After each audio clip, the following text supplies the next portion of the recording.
Welcome to the Class is Permanent podcast. Today is Tuesday, March 10th. Have a great episode here for you. Some great FA Cup action from the past weekend to recap. A lot of fighting this past weekend, not just in the Middle East, but all over. And then we will jump into, we have a Champions League week ahead of us. We have a bunch of other good stuff to talk about as always. Let's get into it. Away we go.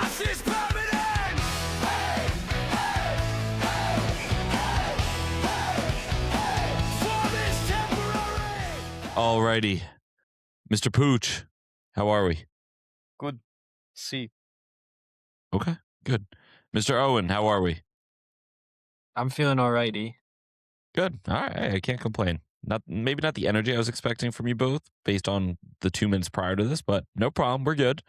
Who should I start with first? Let's do a check-in with Pooch first. Pooch, give us an idea what's going on with the shoulder, your Percocet addiction. How are we doing there? El shoulder es muy bueno. Okay, good Spanish. Carry on. Y un perro llevo los zapatos. Understandable. Last week it was the cat that was bothering you, but this week it's the perro. So, okay. We're going to kick it over to O. Owen, how are you feeling? Yeah, I'm okay. I got both shoulders intact. Good. Good. Honestly, no physical issues at the current moment. All right. Which is always a win. Yeah, especially in our older age. My new thing that I've recognized is I'm just going to be a back problem person. And I should and could totally address it at the age of 25. But it's kind of nice to have something that's just a little off about you. So I have a dislocated pinky that'll never heal. I have a knee that has a scoop taken out of it. Those both, no problem, but it's the lower back that after I get up from this call, I'm not going to be able to walk. So that's just who I'm going to be.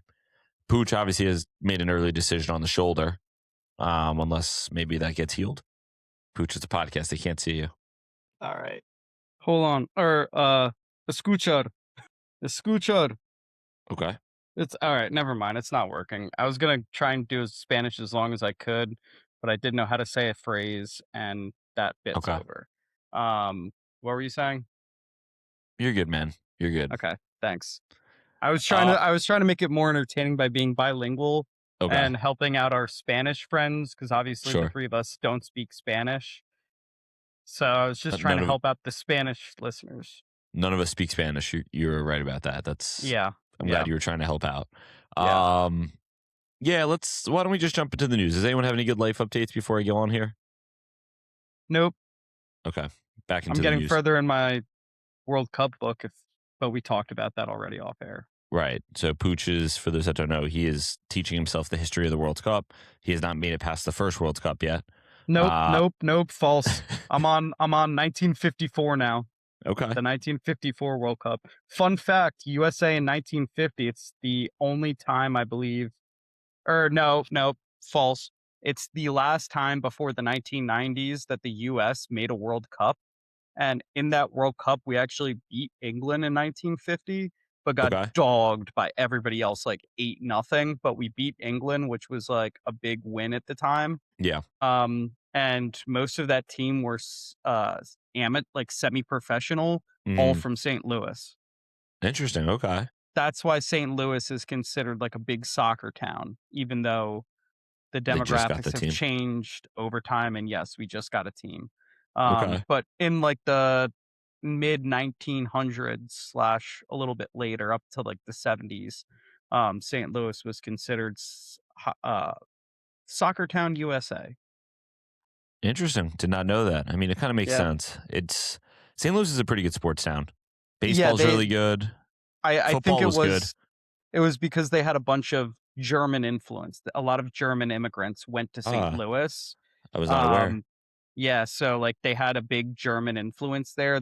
So for example, like when St. Louis first started as a club, our number one signing was Berkey, German. Right. Our sporting director, German. So like it was like a very big, the city has a big German influence to it. As well as French, St. Louis. Does St. Louis do good barbecue? Decent barbecue. Kansas City is more known for the barbecue. That's what I thought. Yeah, I mean, I've had slow roasted pork butt in St. Louis, which is amazing. Like Okay. honestly, What was like her name? you think of it, Chantel. You think of pork butt and you're like, that sounds disgusting. Very Is flavorful. that ham? Um, Is that essentially just ham? is ham of the pork's ass? I'm gonna look up real quick. Pig. What would you call that? Pork butt? It's called pork butt. No, I It know, but doesn't like, have like a name. no, I appreciate that. But when you're like trying to, like someone shows you a cow and like where each part of the steak is from, Glazed ham. I don't know. that's what I should look. Glazed ham. Okay. No, I don't know what I've never thought of where a piece of ham comes from. You've never been curious like what No. part? Okay. Well, No. you're gonna get a history lesson.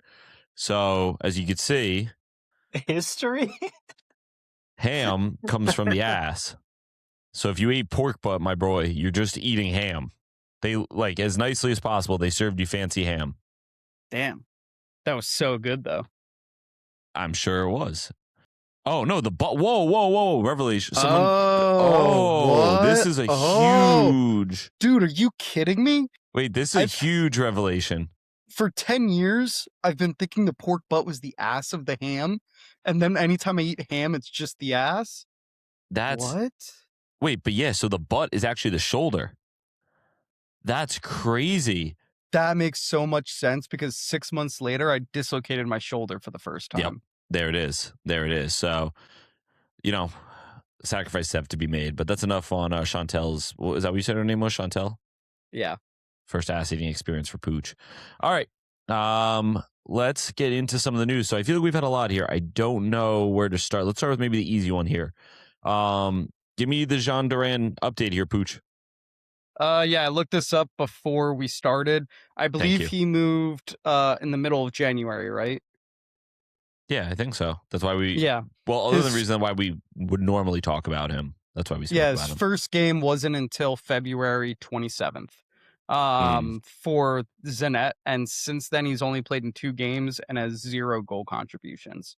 So I'm starting to think that maybe he's going there for the money.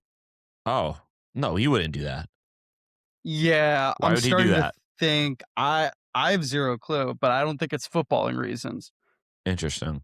All right. I mean, there's probably maybe his family in Zenit, which is actually in St. Petersburg. Maybe. Zenit is not a place. And you can buy players from Russia right now, right? Like it's not difficult to do that.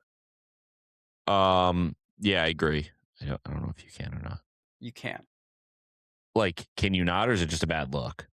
No, like you can't. There's like it's like the same as like if you were to buy like an export from Russia. Like they like the ban is on anything. What's her name? So like I don't get that one. That one was more bad. so about the export. Still bad. Not your best moment there. Yeah. But yeah, no, I think the only places he can go back to is Turkey and then North Korea if they have a team and they want. Yeah, so wait, when you say there's a ban, who made the ban? Europe, like the European countries, like UEFA banned them. That's why they can't play in the World Cup or anything, or like even do qualifications for the World Cup. Okay. Interesting.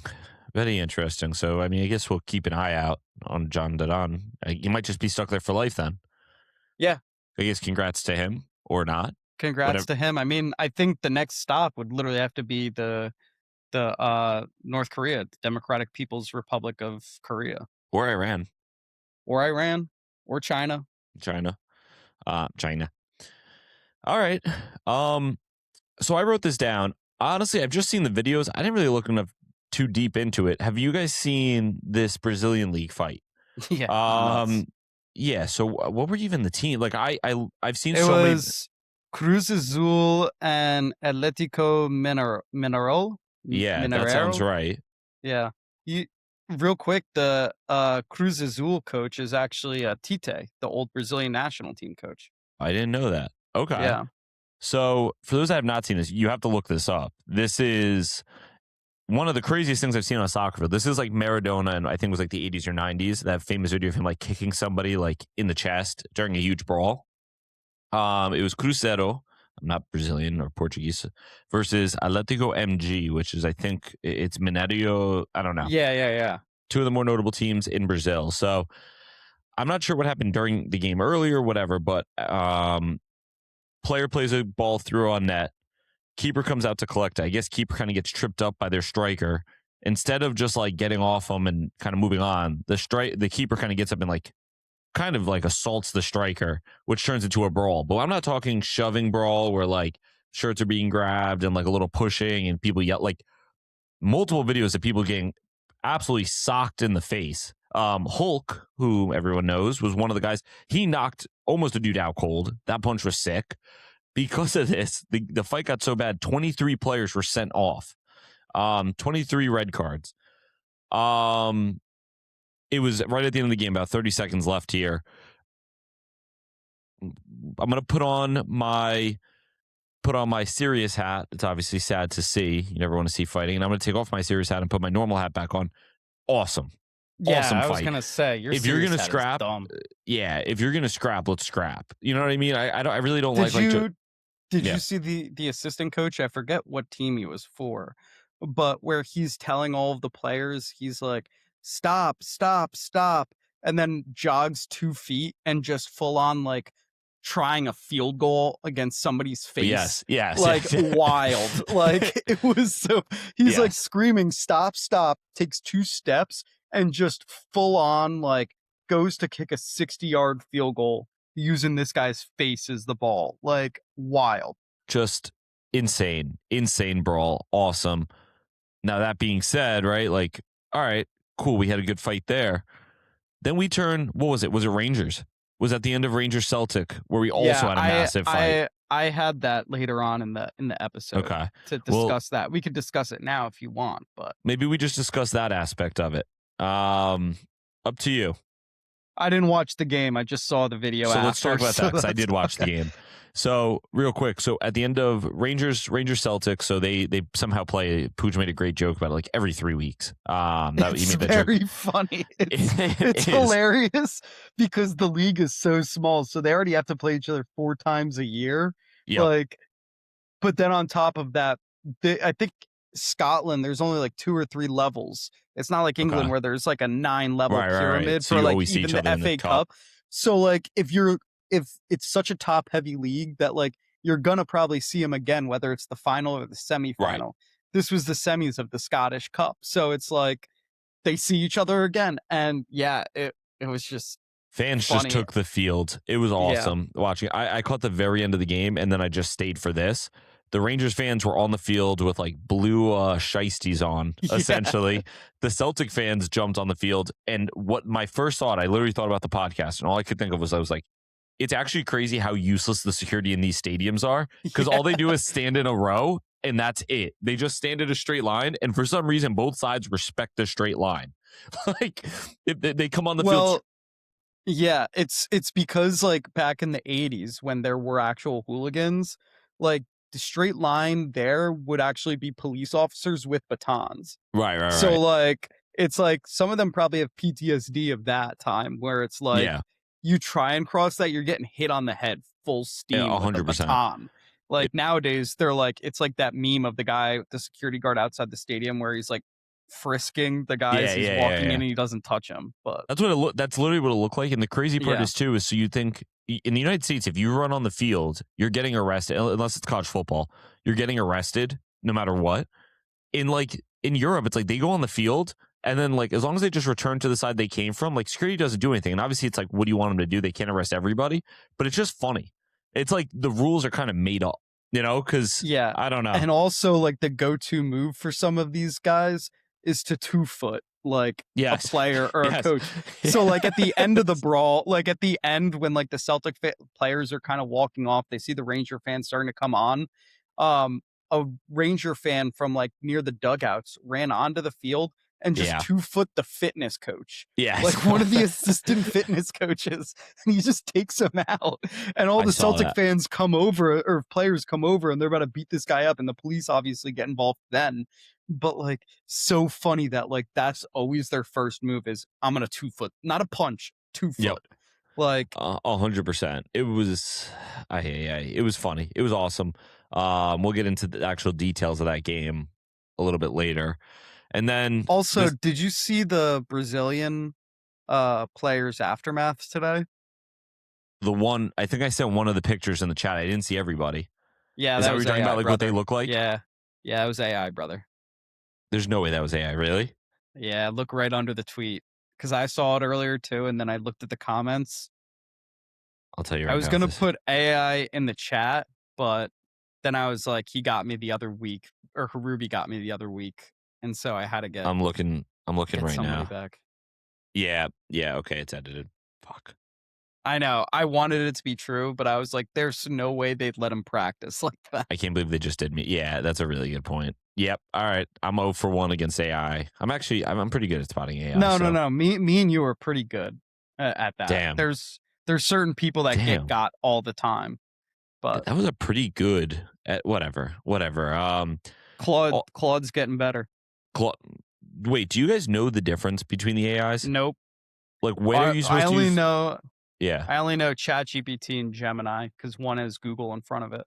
Right. Well, I like never know, like, am I supposed to use something for something and something for another? You know what I mean? Like, I usually try and use Gemini for things that I wanted to search the web because my understanding is it's a little bit more up to date. But at the same time, it's like ChatGPT is just what I use from the jump. So that's what I feel most comfortable doing. I think we should stop relying on AI in general. But guess what? I'm not gonna. Yeah, me neither. Hey Memphis, enjoy this dirty ass water I'm giving you. I just made a meme of Ethan in cornrows. What are you gonna do about it, Memphis? Are you talking about Memphis Depay? No, Memphis, Tennessee. Why are you eating Memphis Depay? What does that have to do? I thought he was like Greta Thunberg or something. No, I love Memphis. R.I.P. Young Dolph, but he did love Young Dolph. I hope we have a listener out of Memphis who's just like, let's go, like kind of like offended because you just said fuck you, Memphis, but at the same time, like Memphis mentioned. Do you know what I mean? Yeah. Yeah, no, yeah. Talking about listeners, went to a fraternity brother of Pooch and I's birthday party this weekend in the city. And just want to give a big, what's that? Do you have fun? Yeah, it was a good time. Good time. Felt very old. All the guys are much younger than me. And a lot of them who I was just like, oh yeah, I remember like when I graduated, you were in college. They're like, yeah, I graduated last year. And that's just that doesn't feel good. But one of them just came up to me and was like, dude, and I'll shout him out because he's listened to every episode. Shout out to Andrew Samperi. He's a genuine fan of the show. Samperi ball on the pod. He's like, we listen to every episode. He's like, I love you and Pooch. Like, you guys have it's a fun dynamic. I love it. So I love Samperi. When he did not mention you. But if you keep working, cool. It's cool. It's cool. Just keep going. If he saw your face more, he probably would. You're so cute. Just keep talking. Honestly, it's chill. Samperi, drop a WWO on one of the Instagram posts. I don't even want that anymore. So you did want it. I think we should, let's carry on with the episode and all that good stuff. Fine, we'll carry on. Yeah, and I'm going to rant because this is a pro Barca podcast, and I have no one to talk to about Barca stuff. Okay, hold on. You get a minute of a rant on this. Okay, can I just inform then? Because I don't really have a rant on it.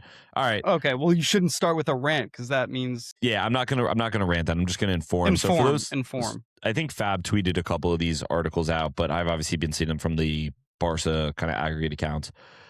Xavi does a bombshell interview about what, Pooch? Timeout? I have a quick timeout. I'm using my timeout of the episode on this really quick. Do you see the stuff with Fab? What do you mean? He's getting sued to high heaven because of taking money from clubs and players and agents to report certain stuff. Can he get sued for that though? That's legal. He's getting sued or it's not only that. It's a bunch of other things. I basically skimmed the first three sentences, and what I took away was he's getting sued, and then other things as well that I don't remember. But one of the parts was that he's basically like being like, "Hey, Ethan, you're an agent for Pedri, right? Like, can you pay me like $100,000 for every post I do about Pedri or stuff like that?" Or the agent's going to him saying it. So that's why you see like sometimes where he tweets about like some random player and like the third tier of Greek league getting signed to like Olympiacos. Right. You're like, why do I care about that? He's getting paid to do that. So I just wanted to say that because you reminded me of that. I didn't put it down. Yeah. Also unrelated news. I just opened a mystery lollipop. One of the first times I've ever actually gotten like hoodwinked by it. I don't know what flavor. I think I have butterscotch. That was the mystery flavor. Don't ever put a butterscotch on a mystery thing. Just rotate the same 3 good flavors. See, I'm okay with butterscotch. I think root beer is my favorite, though. Wait, this might be root beer.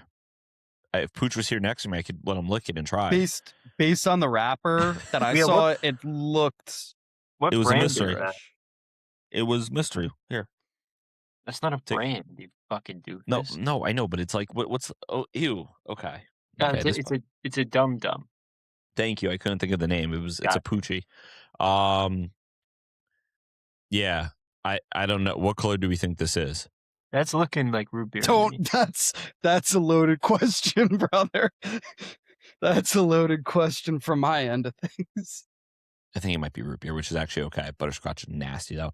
Anyway, back to actual footy news.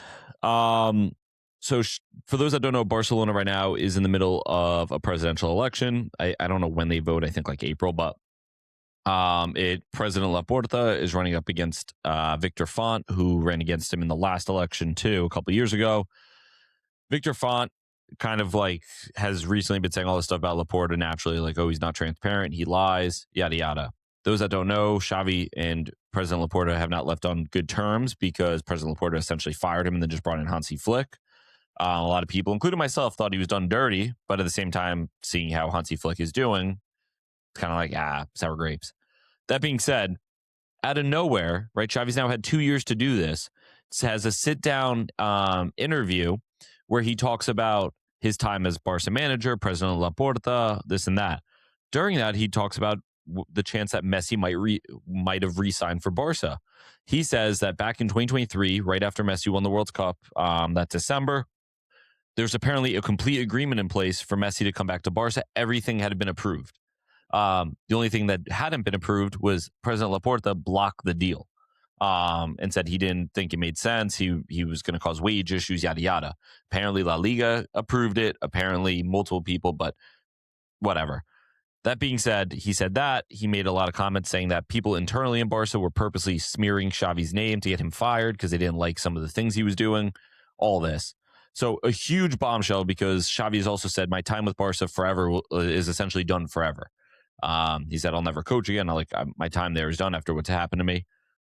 The president of La Liga, Javier Tebas, who's normally a terrorist, comes out and then says, that's not true. No one even approached La Liga about Messi re-signing, meaning that there was no green light. We at that time were also struggling to register fucking Gavi on a pro contract. So at that point, he was on. So it's like, it's just a very interesting time that this interview comes out because it's in the middle of an election. And it's very clear that Xavi does not want President Laporta back, wants Victor Font and his group to take over, where a lot of Barca fans, and including myself, although I think Laporta sometimes can be a little not as transparent, sometimes I think, when you're president, you got to kind of do things just to get things done. And I think you look at his track record 2 separate times, and he did this in the early 2000s and now in the 2020s, has saved the club. I don't know. I'm willing to give him the benefit of the doubt. But really, really big news in the Barca world because it just came out of nowhere. Like, it was just a random Sunday night and Xavi just blew up the world and then kind of walked away. And now Messi's family starting to leak stuff out and this and that. So I don't know. So, Ethan, I have 3 questions. Yes. That I need you to answer. Question number 1. How do people vote for president? Like, do you get a vote if you're a season ticket holder, or is it like a certain board that gets a vote? So you'd have to be a socio, which socio is essentially just I'm trying to, like, a member. You'd have to be a member, which, to be a member, it's not just like, for instance, like, I used to be like a benista, which means like a part of the fan club. But being a member typically means that you have to live in Barcelona, you have to have XYZ credentials, improve it, and then you have to vote, if I'm not mistaken, in person. So it's like a big deal. So like all the players are members technically, but like a lot of fans, like it's typically season ticket holders. It'd be hard to imagine that you're a member without being a season ticket holder. But yeah, so that's who votes. Barcelona does not have an owner. It's a completely public club. So that's why they hold elections. Okay. Number 2, do you think that it's actually, if it does come out that Laporta did decide, like, hey, I'm not going to sign Messi because of those wage structure issues, don't you think it's probably for the better? Because, like you said, at the time, you guys were in financial difficulty. And Yeah. also, like, if Messi stays, does that mean Yamin now doesn't start? Does that mean now, like, Gavi isn't starting? Like, Yeah, you it's a guys completely don't different get history. Dani Olmo? Like, yeah, like, you guys probably are in you definitely are in a worse spot than you are now, but, like, you guys also probably, like, Yeah. it's you guys My don't get a Dani Olmo, you guys don't get certain or Rafinha, like. Yeah, I think it's just it's like a what if, right? Because like Messi is Messi, so it's like, and I think a lot of where what Barcelona fans feel is Messi never got to say goodbye. He never had a goodbye at the Camp Nou because it was COVID. He just left in the middle of August. Apparently everything was done, and then La Liga denied it, and he just had to go and find a club. He went to PSG. So I think the bigger issue isn't so much if he ever played for us again. It's the fact that it's always been told that like he just couldn't come back. And Laporta has talked about like, wanting him to come back one day and he deserves and he's a legend. They're trying to play an angle of he's a liar and, this and that. I see it as kind of like you said, it's like, was Messi really the best option for us to bring back at that time? And yeah, greatest player of all time. But I don't know. I absolutely love Messi. I think it worked out for the better for everybody. Messi's a hero Yeah, living his best life in Miami, and Barca has kind of come back because they've had to use the academy. Like, I don't know. Does Lamine Yamal? It feels very much like a LeBron leaving Cleveland, going to Miami, and Yeah, then coming back to Cleveland, where it's like he left Cleveland, obviously different circumstances than Messi, but like Cleveland were able to build up a team where they could go out, exactly. they could trade for Kevin Love, they already had Kyrie Irving, and they were like, LeBron, we have an even better team for you than your first time Exactly. here. Like, I could see it Yeah. happening where he leaves Miami whenever, next year, whatever it is, and then for a 1-year deal on the cheap to retire, Yeah. he comes back to Barca, and it's like, you don't have to play every game. Like, we have all these young guys, but Right. like, we want you to play. Like, he would probably say yes to that. Like, one last ride He with wouldn't start at this point Barcelona. too. He's obviously No, no, but like yeah. he's not good enough to start it. Like, I know it sounds But like, crazy. Yeah. he would still be, I think, okay with that, because even right Yeah. now for Miami, it's not like he's playing 90 minutes every single game. It's like there will be some games where he misses. Like, he's just an older player. That's how it goes. Yeah. Yeah. I mean, I think for me, I would love to see Messi in a Barca shirt one more time as a goodbye, but I don't need it. Yeah. I kind of said I don't know. It's like I kind of said my goodbyes back then. I'm kind of good. Like, of course, I want him one day to be able to return and like retire and like have a statue or something because he deserves it. But like, I don't really need to see Messi on the field again, if that makes sense. Like, I'm kind of good on that.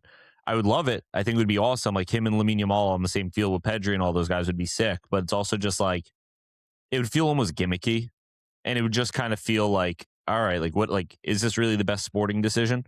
I don't know. Just craziness. I had one more one more question. Yep. Daniel Capucci, yep. Don't you think though it's good that Laporta is not transparent? Like, Yes. he's super mafioso like. Yes.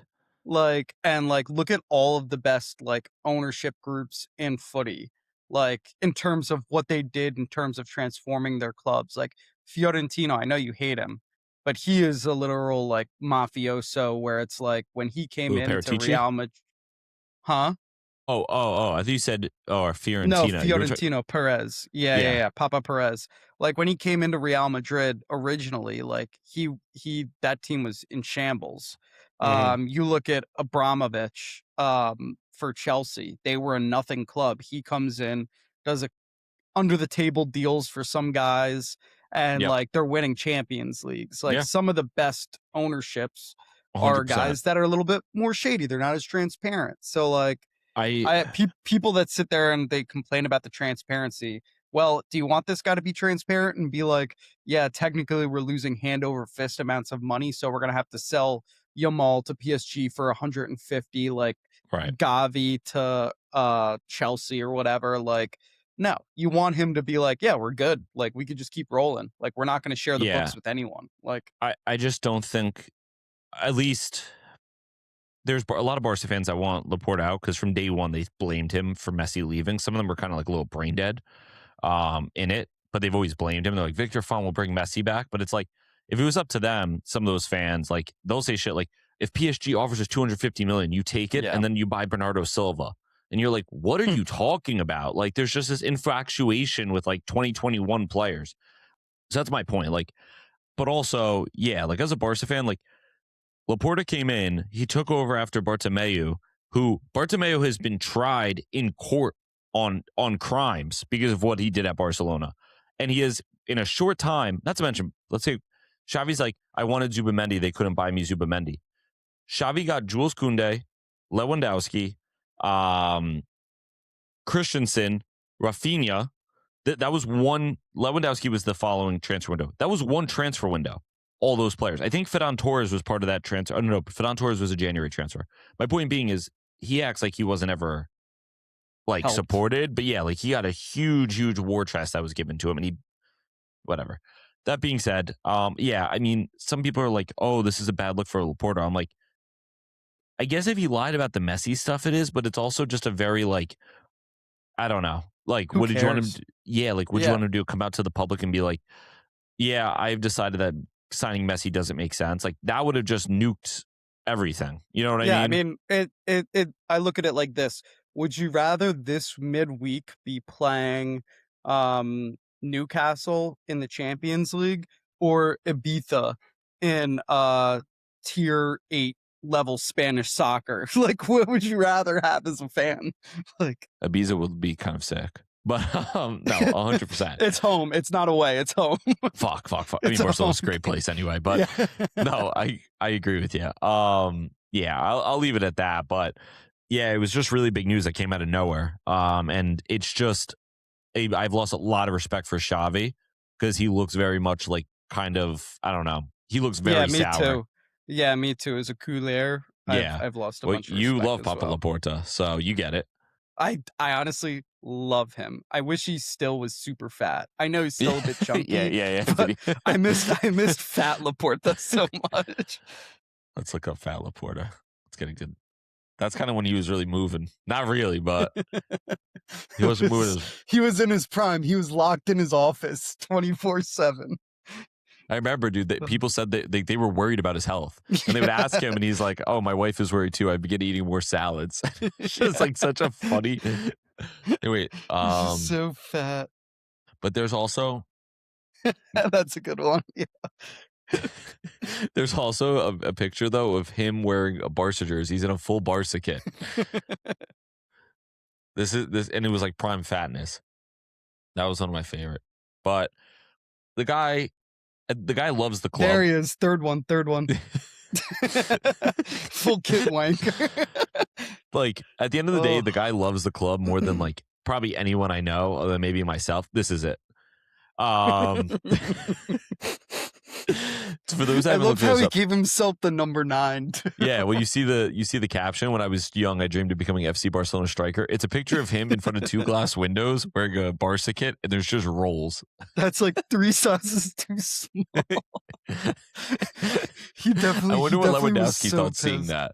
He was so pissed when he told his assistant he's a large, and she got him a large. He's probably like, oh damn. Yeah, no, but for where I was going with that. Oh, it's just like a lot of people are like, oh, PK will be our next president because he loves the club and this and that too. PK scares me because PK, I feel like, is just he's someone that would bankrupt us in a second. Well, yeah, he's a serial cheater. I forgot. Yeah, this is an anti-PK podcast somehow. Oh, and are you anti-PK or pro-PK? I don't think I'm anti-PK. I wouldn't say I'm pro-PK, but I guess that means I'm not anti-PK. Okay. Class is permanent at a podcast talking about penalty kicks. Are you pro or anti-PK? Yeah, so do you like penalty kicks? Pooch, I'll let you go first. No, they're cheaters. Alrighty, let's jump in. We had a pretty good weekend of footy. Let's jump in real quick to the FA Cup. So I'm going to read some of these scores. We'll obviously stop some of the games. I got nothing to talk about. Liverpool versus Wolves, 3-1. Yeah, didn't watch it. Didn't watch. Arsenal beat Mansfield Town 2-1. Pooch, what happened here? 2-1. Watched it. Boring game. We can literally move on. That's all it was. They basically, what they did was like classic like football, like lower level football tactics where they overwatered the pitch a bunch. So like it just was like a really shitty game. Like awesome for like if you're like just like I love the game of football. Like I was thinking that as I was watching it because it is very much like that's so class that they just are overwatering this pitch to high hell and it looks like a mud pit out there. But like as an Arsenal fan, it's like I never thought that we'd lose, and like it's a 2-1 game. Like it was so boring. So were you nervous when they equalized in the 50th? No, you felt not very at all. confident Because most of our goals that have been given up this year is literally our own mistakes, and it was that like our 16-year-old who's making his first ever professional start played a pass that wasn't hard enough because of the surface. Like if that game was played at the Emirates, we would have put him away like 6-7-0. But because it's League Two, like because of that pitch, it was 2-1. Like it was not one of those where I was concerned. Marley Salmon. Yeah, he's actually supposed to be like really like he came on the summer tour with us when he was 15. And he actually got pretty good playing time. He's like one of those guys that's kind of like the next up in terms of like English players. So. I keep forgetting you guys have Kepa. Kepa started this, and Gabriel Jesus. Like I always forget that he plays for your club still. Yeah, I saw a lot of people Arsenal Twitter, which is also why I hate them, like ripping into him after the game. They're like, he needs to go. Like he doesn't play with any passion, and I'm like, dude, it's a 12 o'clock kickoff in Mansfield Town. Yeah, I don't know as what player is like. I am so excited to do this today. Like, like I don't know how you can blame him for like having an off day when it's like a 12 p.m. kickoff in like the upper echelons of like you definitely had to take a bus there or like a flight there. Like it's like, dude, it's not even like a United like or a Leeds. Like you're like it's Mansfield Town. Like, come on. So yeah. Okay, fair enough. Chelsea. So this game, I didn't actually watch it, but it was at the same time as the Barca game, but I was just kind of keeping an eye on it. So Chelsea complete the comeback against Wrexham 4-2. What was it at one point? Was it 2-1 at one point? It was 2-1 Wrexham for about a minute. Actually, a banger of a goal from the West Ham or the Wrexham player for the second one, but they immediately folded, and then it was like such a moment of madness. I watched it. Yeah. Such a moment of madness by Wrexham, or this one player on Wrexham. I don't even remember his name. But like, so they get the goal. They're up 2-1. Everybody's going nuts. And then Chelsea literally go down the field.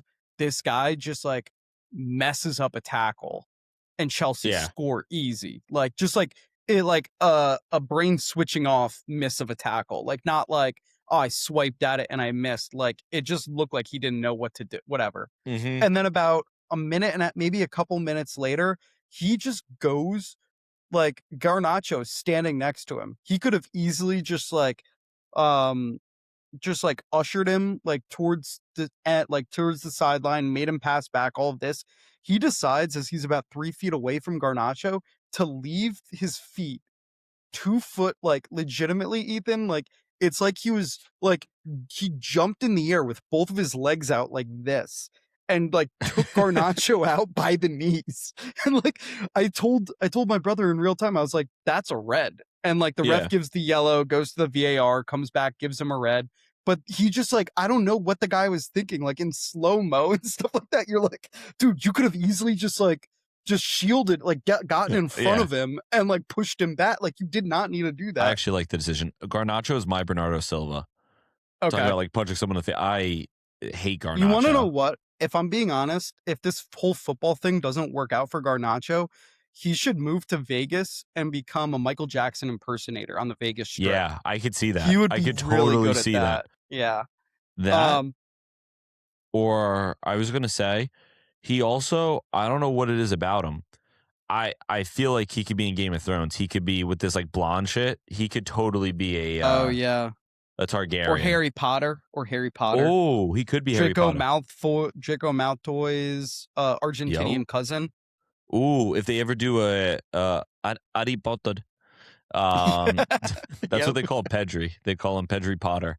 Funny enough, so the Barca players they're playing Newcastle today. When they got to Newcastle, they're staying in like an old hotel that's literally looks like a castle. And Gavi walked through, and he's like, in Spanish, he was like, "Wow, we're in Hogwarts." He's like, "What is Pedri Potter?" He's like walking through, and it's so funny because like it's really like something like anyone would say or think, but it's just hearing them say it. I don't know. It's just so much funnier. That is hilarious. Yeah. And you were not happy about the Wrexham owners giving an interview after the game pitch side. Ethan, in what sport, in what world do we interview owners pitch side? I'm sick and tired of this. I'm tired. It's so stupid. It's so stupid. Bad. You get another Deadpool movie. He's going to wear a Wrexham kit. Yeah, exactly. And that's what's going to happen. Like, it's going to be like a funny little joke that like everybody's like, haha, that's so funny online. And I'm going to be like, shut the fuck up. What are you going to do? It's not that funny. What are you going to do next year when Wrexham show up at the Emirates and beat you guys like 2-1? Oh, if they show up and beat us 2-1, Ethan, legitimately, you may have to come and like watch me. Like I may be on Suey watch. Like you legitimately would and I'm being dead. Like you legitimately would have to stay here for like 48 hours. Do we fly out for that game? No, because they have everything. They have nothing to lose, and I have everything to lose. But you should at least be there. Okay, if they do, yeah, sure, we can go. Okay, we'll go next year. We'll see it but at the I want to go. But I want to go to the Wrexham state. I want to go to Wales, and we're gonna sit in the home end, and I'm gonna wear an Arsenal kit. And you want to know what? Not a single Wrexham fan will do anything about it. I'm just making you wear. I'm 100% wearing a Wrexham kit. If I go to that, no, you can. You're fine. Okay, I don't care. I'm valid. I'm saying I will go in with an Arsenal kit, and not a damn person will say a single word to me. That's how fake their fans are. Besides the people that were there before the TV show came out. Okay, fair enough. Let's move on. I don't want to get you too upset. Yeah. City beat Newcastle 3-1. Newcastle just kind of ass. Yeah, I mean, I'm tired of Newcastle. I've been saying it all season. They're like a bad like rom-com movie where it's like a will they won't they type of thing, and you're just like, dude, just stop already. Like either do it or don't. Like either be a top 6 side or don't be a mid-table club. Like I'm sick and tired of them. Okay, I kind of agree with you. I just hope I will just keep my Newcastle comments until Barca beat them, so that way I don't have this played back on me. Smart by you. Doing my best to be intelligent. Southampton, this was probably there's another upset coming up next, but Southampton beat Fulham 1-0. Who said this game was boring? Guess who called it? Guess who called it? Yeah, you called the easiest upset. Me and you. No, both of us. We did. Yes, we did. Yeah, we did. Yeah. Yes, we did. Yeah. We both called this. Yep. We were on it. We were on it. Yep. Look at us. Trying to throw me under the damn bus. I'm trying to give us both props. I just pulled you back out from under the bus. You're welcome. I could have left you there. Yeah, I didn't watch this game. You said that just so people can know what Pooch's notes were. This game was so boring. I'd rather watch a day in the life of a homeless man. Yeah, it's true. I would. Is that really that boring? That kind of probably would be a little litty. It was No, the homeless man would probably be more. I was trying to think of something. The only other thing I could equate to being more boring was watching Kai Trump's taking my security Secret Service to Irvine video. I feel like that would be super boring too. And I just think, yeah, this game was just a horrendous watch. I think I stopped watching after 60 minutes, came back in like the 85th, saw they got a PK and scored, and I was like, all right, at least I didn't waste the last 20 minutes of my life. But I wasted 60, so. Fair enough. I'm glad I didn't watch it. You know, sometimes like it is so hard to watch so many games that sometimes I feel bad because I miss so many, and I have we run a soccer podcast. Yeah, I mean, but I'm glad I missed this one. Yeah, no, this one was a good one to miss. The only reason I've watched a decent amount of these games is because I can't do anything with my shoulder. So it's like, if footy's gonna be on all day, motherfucker, I'm gonna watch it. I'm gonna watch the shit out of it. You already got through the first two pages of the hub. You know what I mean? Yeah, so you better. Yeah. We on page 3 of football right now. I almost put in the Polish league. I was keeping tabs on the Polish league. I almost put those motherfuckers in there. We should go to Poland sometime. Already went. I actually took the walk there too. Come on, man. 27. You think when this is one of those intrusive thoughts. You think when people our age turn 67, they're gonna be like, "Oh, guess what? I'm 67." Get it? You remember that? No, 2020? No. Okay. No. I really hope not. But Pooch did just tell me he brought the walk to Poland. So, all right, this was my upset of the, I guess, round of the FA Cup. I didn't see this coming. I don't think Pooch saw this coming. Oh, and did you see this coming? I guess not. Port Vale beats Sunderland 1-0. Let's go to my FA Cup expert, Pooch, for more details. I didn't watch this one, I didn't. I mean, good for Port Vale. Like, happy for them. But yeah, I didn't watch. It's got to be insane to be a fan of this podcast, and then as we're about to talk about games, we just both agree that we have not watched the game, and then you're just like, okay, so why are they talking about it? You know, it's a level of transparency though that I think a lot of sports analysts could learn from, because sometimes you're like watching these guys talk on like national TV, and you're just like, I know you didn't watch the game, just the way you're talking about it. Like, yeah, and I mean, I think we're being humble and vulnerable with you guys in exercising our honesty, and we have a trust that goes both ways. Yes. Yeah, we go both ways. We go both ways together. I don't. Us three. I don't. Us three. No, go all both of us. Ways. All of us. Between listener and hosts, we just all go both ways, and we want to appreciate that. And I think I want to take the time to thank you guys for that fact, for going both ways with us, both Pooch, and myself. The listeners too, they go both ways. Like, everybody's going both ways. Oh, Diddy, man. Oh, Diddy. No.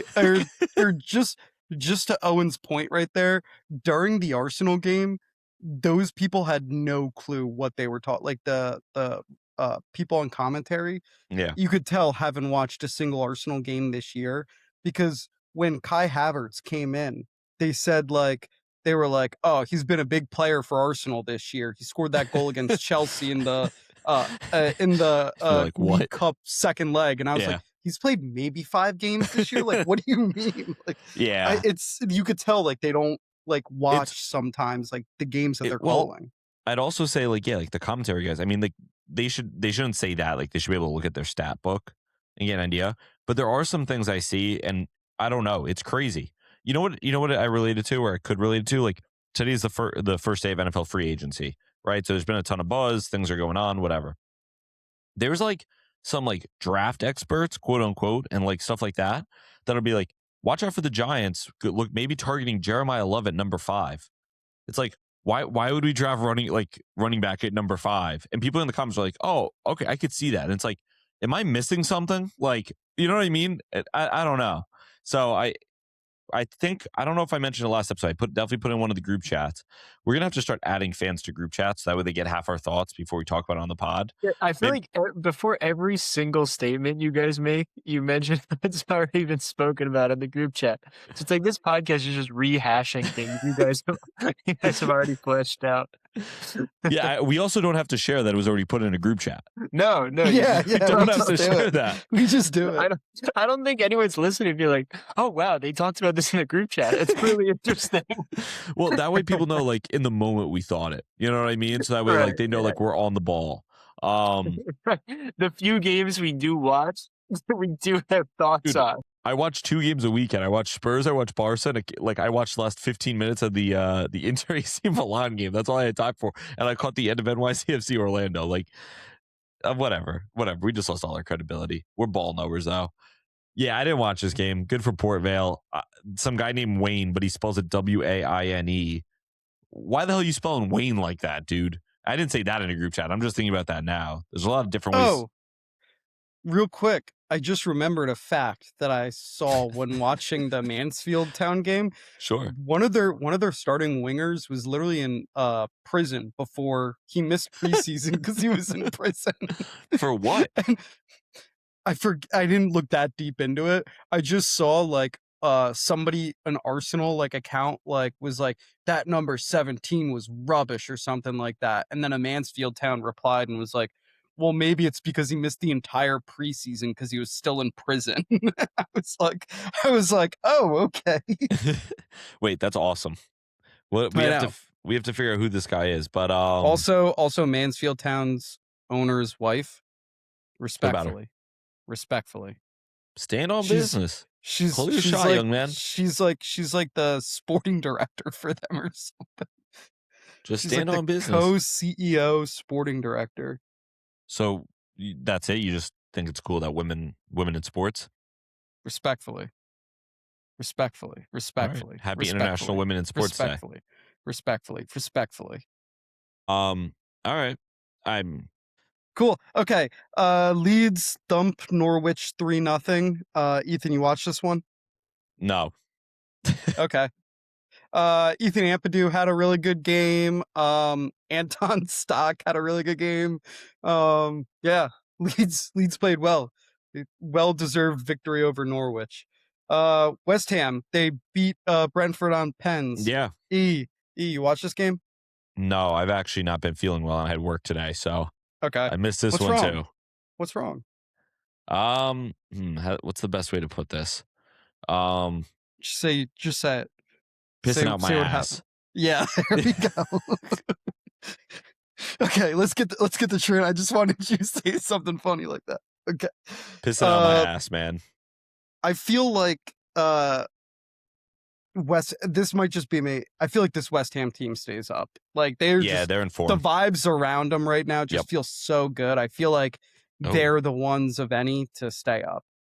I agree. And my fear is them and Nottingham seem to be in form, and that means that Tottenham has to go down. I'll say this though, I'll say this. Yeah. Bad Tottenham goes down. But we get a whole episode dedicated then to keep, loan, sell of Tottenham, the entire roster, if they go down to the championship. I don't think I have a choice. That's so think about the content that could come out of Tottenham going down. Yeah, I love content, but like I'm gonna probably jump off a bridge. So like I don't know where that content. No, I really wouldn't care, honestly. My favorite thing is Spurs fans being like, yeah, I wouldn't sell Xavi Simons if we went to the championship. Brother, we don't have a say. Like, we don't have a say in some of this. They're like, oh yeah, like, you know what? I think I would keep Dom Solanke. Like, oh, okay, yeah. Or like, yo, Luka Vuskovic, like, no, we would keep him one more season here. I'm like, oh, okay, yeah, we get relegated, but we're gonna have a say. But then someone will be like, we really need to sign Adam Warren. It's like, why would he come to us in the summer? It's like, oh, okay, so that's where we draw the line. So Adam Warren, we won't sign him, but our own players, we're going to keep them in the championship. You're right, boss. Like, my favorite thing I'm seeing on Twitter right now, people are like, keep, loan, sell. And it's like, if Tottenham get relegated, who would they keep? And then it's like, you're going to sell Richarlison, you're going to sell Basuma. It's like, okay, so the players that have had really no impact on any of this, that are not the reason we're getting, but whatever. Quarterfinals are set for the FA Cup too. Yeah, they do that quick. I like that. Yeah, so Chelsea are playing Port Vale. Upset alert. Liverpool are playing City. Which will be an Liverpool versus interesting one. Chelsea. I know. I just realized that I wrote it wrong. It's City that they're playing. It's going to be a crazy week for Chelsea. 2 games back to back. Leeds versus Fulham. And then Arsenal Southampton. Leeds versus West Ham. Are you okay? West Ham, sorry. You wrote West Ham too. So I actually hit my head on a granite countertop earlier, and I think I may have gotten a concussion. That's not funny. All right. For those that don't know, I hit my head on a granite countertop today while working. Listen, don't do that. Don't do that. You know I did. So I tore my labrum. My culture is not your costume, Ethan. The fact that I'm doing a podcast with a grade 1 concussion is unreal. That's all I'm going to say. Plus, I got a ring light in my eyes, which is very against concussion protocol. Wear sunglasses inside. I probably could, but then you guys are going to make fun of me. These dudes make fun of me because I have aura. I was really hoping you'd do that. Okay. If you had the Petr Cech helmet, then you'd have aura. Yeah, we were talking about buying me a Petr Cech helmet and wearing it to work at my Mexican restaurant so I don't bang my head on granite countertops anymore. I really rocked my shit, man. I've kind of felt like Raul Jimenez. It's like, ooh. Is that wrong? I don't think it was that wrong. Was that a bad comment? That dude's career his life almost ended. Yeah, how do you think I felt? Someone asked me for a chicken enchilada. I couldn't even write it down. It's weird too, because when you first told the story, it was a quesadilla. So I think you might have. You might have a concussion. Dog, I probably didn't even bring them the right food, man. I didn't bring them the right food, and these people just ate it because I was talking gibberish. I came over and said, and they were like, you were scatting. Bro, ay.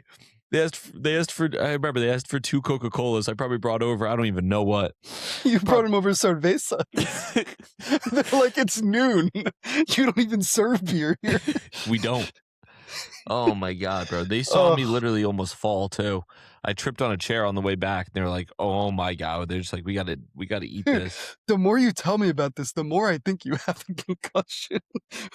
Like, dude, what do you mean you tripped over a chair after? On the way back, I turned too quick. I'm an efficiency guy, man. I'm all about speed. So I'm all about, they call me Mr. Table Flipper. They call me Mr. Table Flipper because my whole goal is to get you in and out as quickly as possible. So I'm quick. I don't got time to waste, even when there's no one in the restaurant. But not too quick. Not too quick. Just the right amount of quick. Yeah. No, he will ask you 4 questions about the enchilada you ordered because he can't hear because his ears are just ringing from the granite countertop that rattled his brain. My shit was genuinely ringing. These people walked in the door. I was putting my laptop like by the host stand, and as I heard the door open, I picked my head up real quick and I smacked my shit, and I did the I remember they walked in. I was like, "Hey, how are you guys?" or whatever, and they were like, "Hey, just table for 4." And I was like, "All right," and they just looked at me. I was like, "Oh, I gotta show you the table."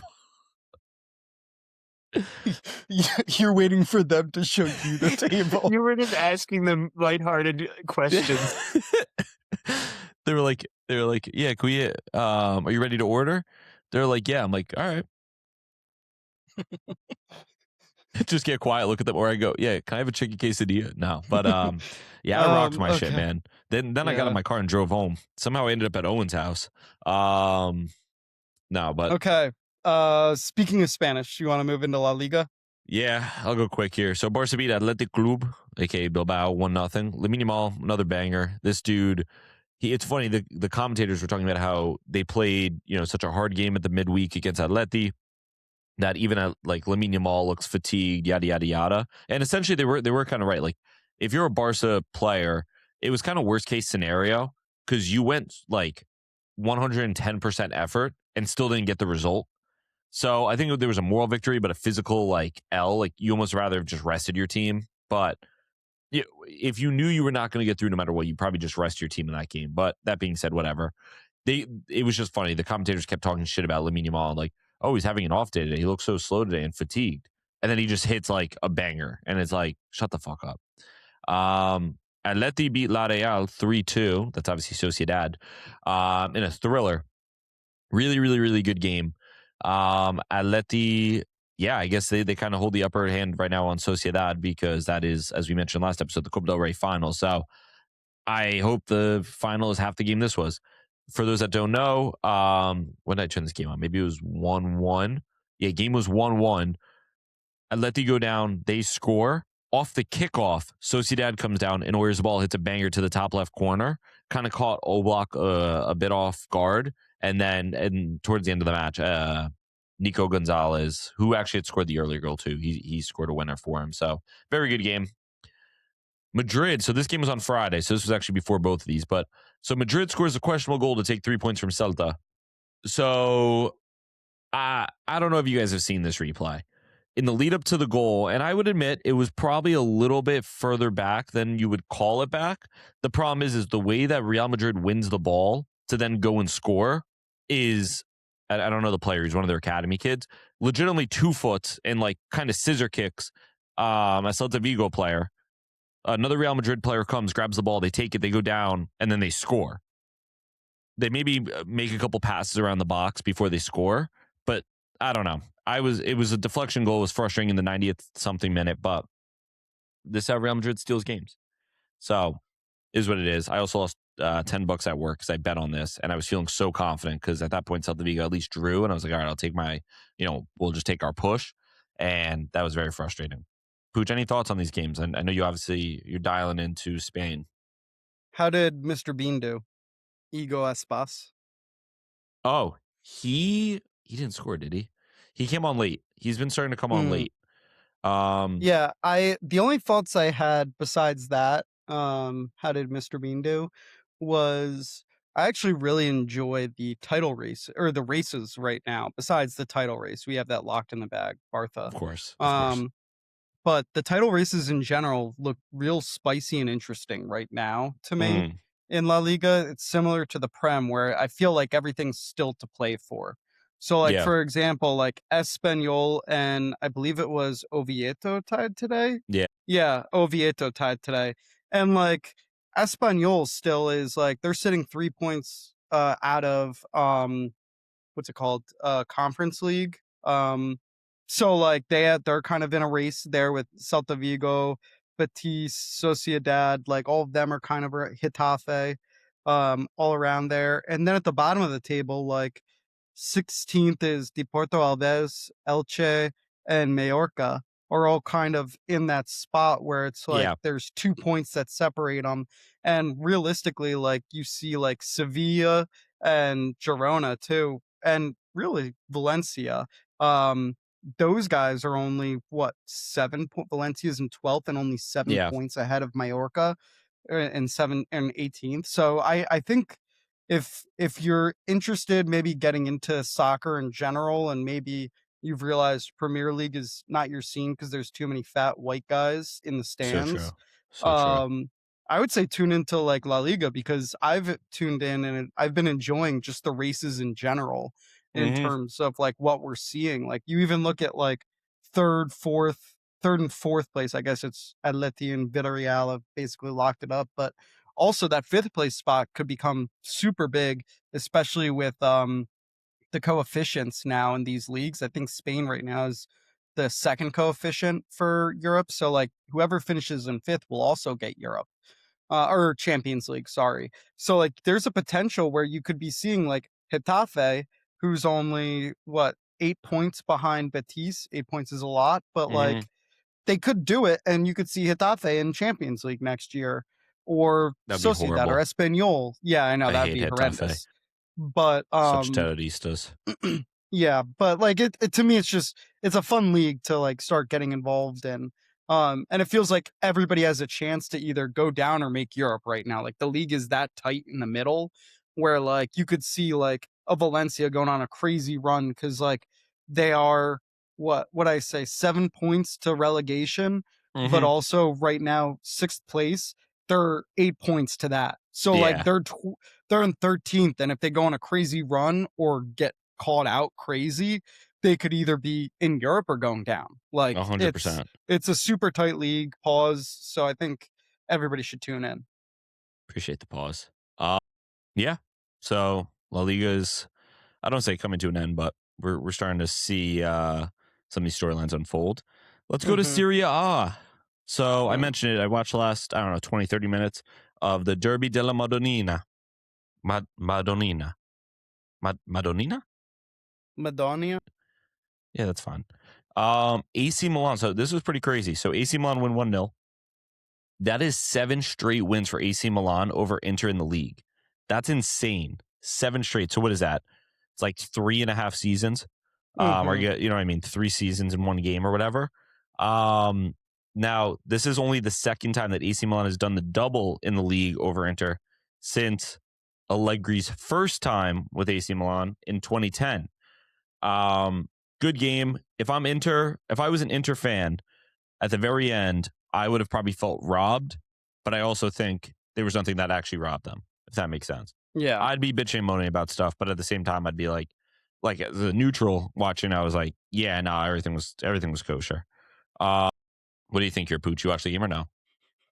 I watched bits and pieces. I mean, it's still crazy to me. Milan have 2 losses in the league, and they're still 7 points in back of Inter after this game. I know. Like, it's just so crazy. Like, imagine 2 of those draws turned into wins. Yeah. That's 4 points. They're now 3 points in back of Inter for the league.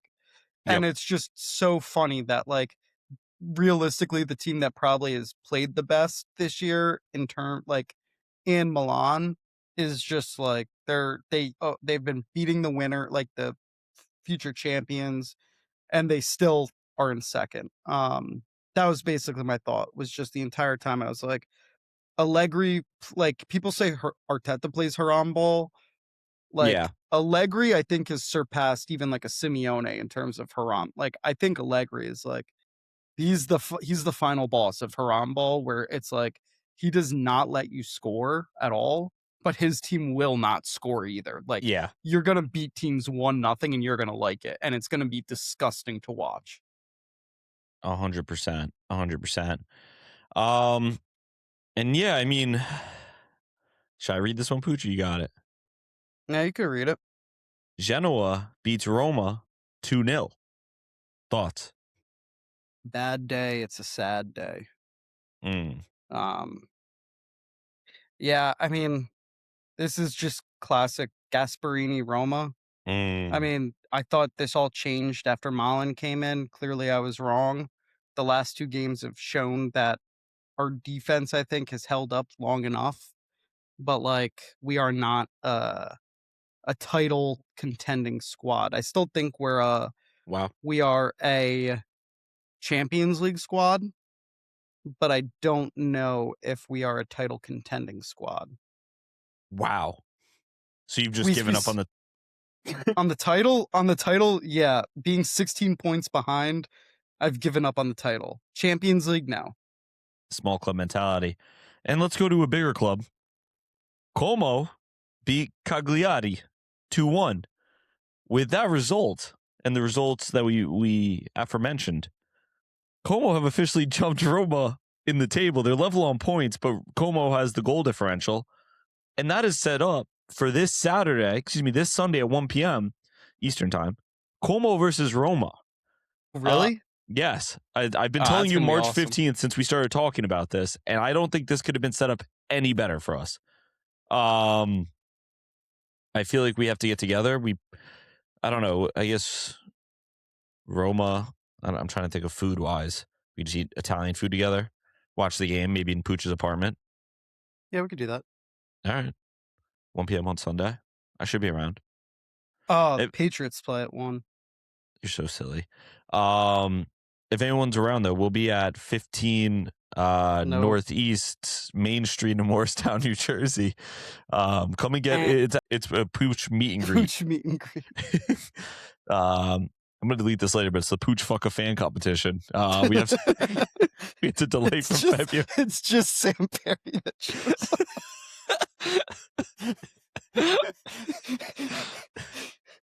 Yeah, so if you guys are interested, we will be having a Pooch meet and greet, because I've actually gotten some of my old coworkers who I guess have listened have told me not only do they enjoy the podcast, they're fans of Pooch. I got a text. I'm a fan of Pooch. So congrats. Shout him out. Shout him out right now. Shout out Bill. His name's actually Will Catalanello, but okay, I think I've talked to him on the phone before on a trip to Sherry's. Yeah, you have. You actually have. We used to call him Bill Harris because one of his former employers told him that his name was too ethnic and too hard to say, Catalanello. So his name became Bill Harris. Shout out Bill if you made it this far. He doesn't even know footy. But yeah, we're going to go Como versus Roma this weekend. That's going to be my game of the weekend. We'll get to that when we get to that. But yeah, Owen, I feel like you've been kind of giving us the Como updates. What do you have to say here? Yeah, I mean, it's like I said, this doesn't surprise me. Obviously, feels as great as I was expecting it to feel, but this is something that we knew was coming. Looking at it here at the table is really beautiful, and I'm excited for that gap to continue to grow. Como played well again. I was nervous that I'm still nervous for that rematch against Inter, but after that really heartbreaking draw, I was worried the boys weren't going to really rally and keep the momentum going, but the momentum shows no signs of stopping. Como looked great, and I cannot wait for that game. I cannot wait. There you go. Get a grip, Pooch. Come on, Pooch. Kid-friendly podcast. Anyway. If I say what you said off there, that's wild. What did I say off air? Nothing. Interesting. I something with a Petr Cech helmet. No, I said nothing about it. I don't even know what you're talking about. Just that I need one.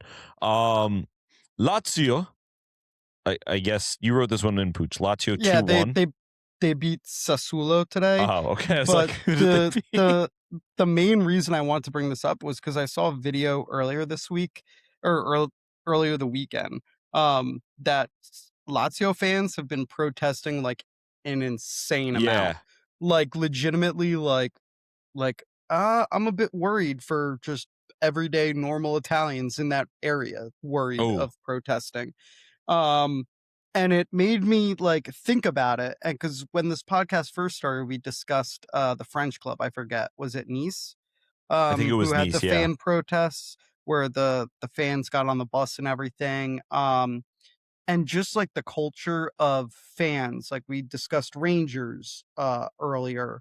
And just displaying their dissatisfaction with ownership management is to protest like this.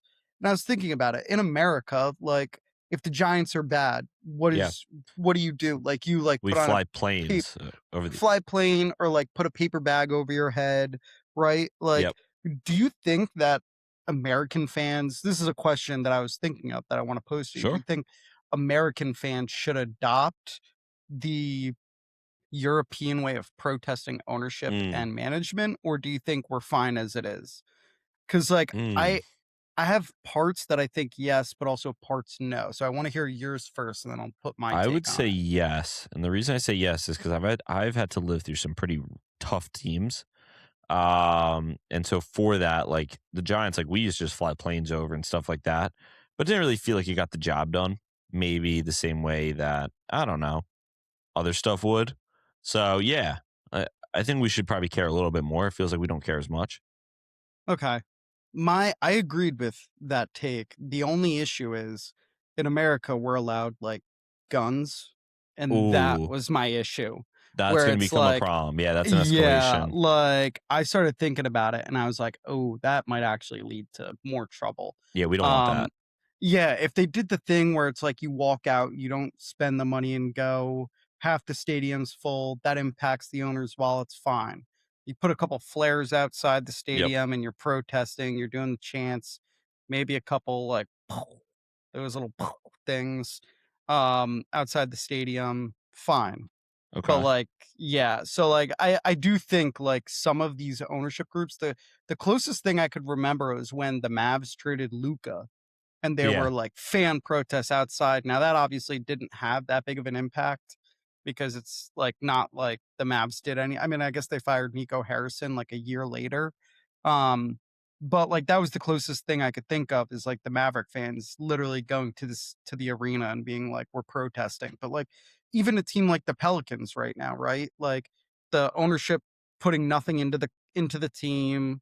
Like they're thinking about moving the Pelicans. Like imagine all the fans in New Orleans just go outside, they're chanting, nobody's spending any money at the stadium. Like maybe that would get the ownership to kind of put some fire under them and actually invest in the team. But 100%. yeah, it was just a question I was thinking during the day.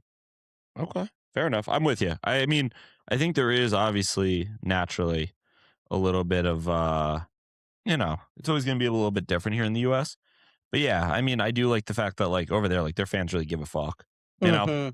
And like, it's tough because like with Spurs, it's like we do protest, like the club, but I don't know. Like I say it all the time. I'm all about protesting as long as there's like actionable change or something that you're actually doing. And what frustrates me is like burning your jersey does nothing. Legitimately does nothing. It's like, oh, well, the owner's going to see and he's going to be upset. It's like, no, he's not. You're one out of 100 million fans in the world. Like the owner does not care that you burned your jersey. What does the owner care about? When you don't show up to the stadium and spend money, when you don't buy tickets, when you don't, you know what I mean? Like that in my eyes is how you protest. So at least for the Giants, I've known like when Giants Stadium is empty and is taken over by rival fans, it really bothers Giants ownership because they've reported that it does. So it's like you can't, and I know it's tough because like, well, you want to support your team. So you don't want to just like leave them out to dry per se. Like even with Spurs, it's like, they like, you really want us to stay up. So you want to show up, but you're also like, but I also want to make it clear, like, you know, this is obviously not acceptable.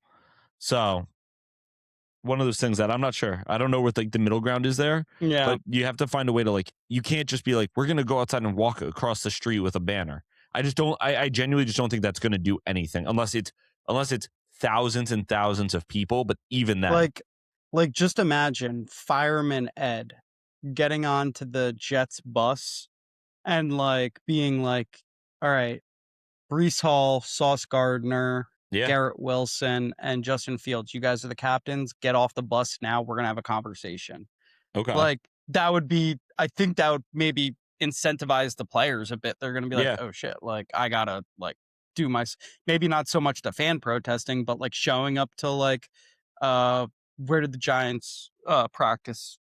East Rutherford? They literally next to the stadium, Yeah, so like the fans going to the gates next to East Rutherford, and like every time a player comes out, basically like the Wolves, where Jose saw all the fans were around him after a game, like going to like I don't know, Tyrone Tracy and being like, hey, we gotta have a conversation. Like I think that would like the players would be like, all right, I gotta play for the badge a bit more. Like I think at least with my teams, it's always felt like it's not really the players' fault.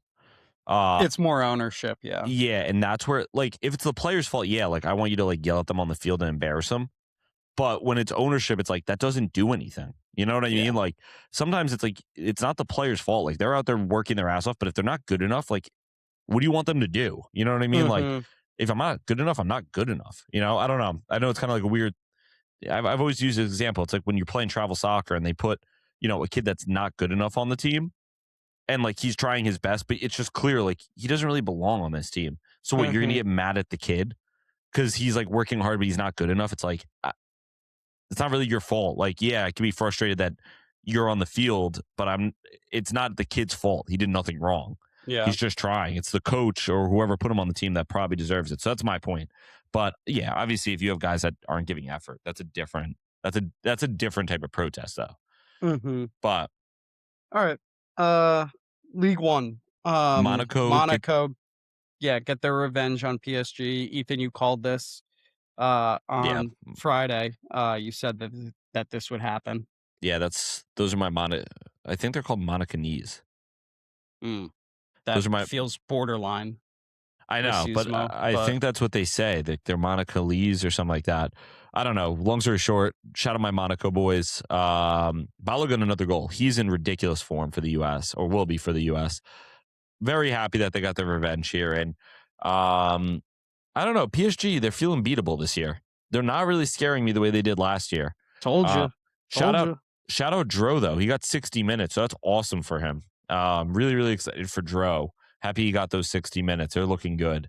I know we don't like him, but he has such a sick name. His name is just short for Pedro.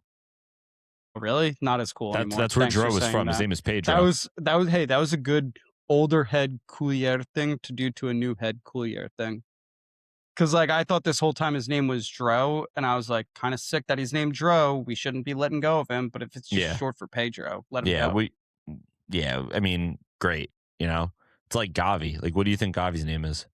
Gavi. His first name's Pablo, but his last name's Gavetta, so he's Gavi. See, he should have went with Gavi. I'm glad he did, because that whole thing is a mouthful. But low key, Pablo would have been kind of awesome. Yeah, if he just was Pablo. Just Pablo. Cool yeah. That'd have been sick. But Gavi kind of worked for him, and it sounds like Xavi. Yeah, shout out my Monaco boys. What about Frankie the Young? What is that short for? That's a great question. Oh, do you know? No idea. Okay. Oh, wait, like the Frankie. Wait, maybe Frankie's short for something. Francis? Franklin? No, just Frankie. Yeah, just Frankie. All right. You know, Lamine Yamal's name's not even really Lamine Yamal. Larry. Seems Larry. No. For those that don't know, Lamine Yamal's name is Lamine Yamal Nasir Ibena. Lamine Yamal is the name of somebody who took his parents in when they came over from Morocco, and they said, like, we will name our child after you. So his last name isn't even Yamal. That is like his middle name. Imagine how sick it must be to be that guy. To be like, to like look on TV every day and it's just your name everywhere. You get to buy the jersey and you're like, I'm him. Like, this is, oh my God. Like, this is me. But what's funny too is it must also suck. Because everywhere you go, you say, my name is Lamine Yamal. And they're like, yeah, okay. What's your name? You're some random old middle-aged dude. And they're like, what's your name? And he's like, Lamine Yamal. They're like, you're a weirdo. Okay, well, when you first met me, if I told you, hey, my name's Robert Gronkowski, I would have been like, really? And you would have been like, yeah. And I'd been like, that kind of sucks. I would have been like, that's strokes for different folks. I wouldn't have been like, yo, man, that's so fucking sick, bro. Like, you have the same name, but he's like 10 times cooler. I don't know. 19-year-old Ethan might have been like, that's the coolest thing ever. I would have probably just called you like Baby Gronk or something, but before Baby Gronk was a thing. Yeah. Which then would have been sick. We do have a fraternity brother named Chris Stapleton, and I made a joke. I was like, dude, I was listening to your album the other day, and he's like, I literally hear that every single day. like legitimately just said that, and I know this kid well, like, and I just felt so bad because I saw it in his face, and I was like, that has got to be one of the worst like things that could happen to somebody. Just the same joke over and over again. Although being in a fraternity and everyone yelling Gronk Spike, and then you like spike a beer, that'd be cool. Yeah. Like there are certain names, like I wouldn't want to be called like OJ Simpson. See, I honestly wouldn't mind that because that'd be kind of funny. Well, not maybe really. I wouldn't want to be called like, I don't know, Osama bin Laden, but like OJ Simpson would be funny. See, I don't think so. I think OJ would have been a tough one. All right. What about you think Osama's an easy one? Ooh, what about Adam Johnson? That's the toughest one. Yeah. Anyone with the last name Epstein right now has a really tough time. Yeah, that too. That's a really tough time right now. Epstein, what else? Weinstein. Yeah, Weinstein. That's a Harvey tough one. Weinstein. Those are like such common last names. Yeah. Anybody with the last name Diddy. Yeah. Yeah. Or anyone who's just going by like the nickname Diddy. Yeah. All right. Okay. Cool. That was us talking names. Yeah. Bundesliga. Your boy. I know. I was just going to say, I didn't even watch the game, but for Hamburg, Luka Vucevic had a perfect 10 rating. He drew 2 pens. He then took one of the penalties and scored it. He had 100% pass accuracy and 100% dual rate accuracy. He went like 10 for 10. People keep saying like, oh, he's one for the future. It's like, I don't really think he's for the future. I think he's just kind of arrived. I don't know. I mean, kid's a beast. He's 6'4". He's just like a freak. Barca linked to him. He's obviously owned by Spurs on loan. I'm kind of winning at the moment. What is his nationality? Croatian. So do you think it's going to be him and Gvardiol at center back for Croatia this summer? Yeah. Who else would play there? I don't know if Vida still plays, but for Croatia, I hope not. Yeah, I probably will be those two. All right, that was just the thought I had. Wait, no, let's go through the Croatia starting 11. Who do you have in? Owen, little look up at the camera. All right, let's get into Scotland. So we talked a little bit about the Scottish Cup. So Celtic beat Rangers. What was it? 4-2 on pens. Mm-hmm. Yeah. Very good game. The fans fought after. Gotta love yourself a good Old Firm, but tough one for Every Rangers. 3 weeks. Every 3 weeks, you gotta love it. These dudes just start squaring up. They might as well just like bring weapons. You know what I mean? They could just stop having Old Firms. But I was thinking about this too, because like it's got to be crazy with Old Firm, because the like even Tottenham Arsenal, it's kind of like regional, or like within streets, I guess, but regional. Old Firm is purely like almost purely religious. So it's got to be kind of wild. Like you're at a Catholic church and political. Like, right. It's like literally like when you're sitting in class and someone's like the opposite politics from you, but instead like you're about to die for it. And you hope like, because if your team doesn't win, you have to go like fight them. I don't know. Mm-hmm. I think that's awesome. Yeah, no, it's the opposite of what a modern day derby is, which is like modern day. It's very much like I hate your team, you hate my team. Like this is like drawing on like past like rivalries and derbies that like we used to see, where it's like you said, the religious aspect, the political aspect, but also has that like they're both in the same town aspect. So it's like it has everything. That's I think why it is that, and River Plate and Boca are the two biggest rivalries, and then you have like maybe the big Spanish one. But yeah. Yep. Overall, good game. Yeah, I don't really have much from it. Like I don't want to say it was boring ahead of time, but it was 0-0. Yeah, other than that, good game. Looking forward to when they play each other. That's the thing with the Old Firm. You don't come you come for the soccer, or no, you come for the fans, you got it. and you stay for the fans. When you watch the Old Firm, you're not ever like, this is the greatest soccer performance of all time. Like watching like Madrid versus Barcelona, like you're like, okay, I'm ready for like the footy. Like I know there's going to be a little bit of action in terms of players hating each other, like all of that. Yeah. But like for the most part, you're like, all right, this should be like too good. Like it should be a good game. Like Old Firm, you're solely like, is there going to be fans like at the 30th minute that just both charge the field? Like, will there be a fan that runs on and 2-foots the keeper? Like, you're like, what is going to happen in terms of that? You're not like, man, I'm strapping in for the third time in a month and a half to watch the Old Firm to see what team plays the better footy. Yeah, that's fair. That's why I tune in. At least I'm not looking to get good footy out of it. I'm looking for limbs. I'm looking for fights. I'm looking for just passion. Just passion. And low key, it does feel very like prime Barclays.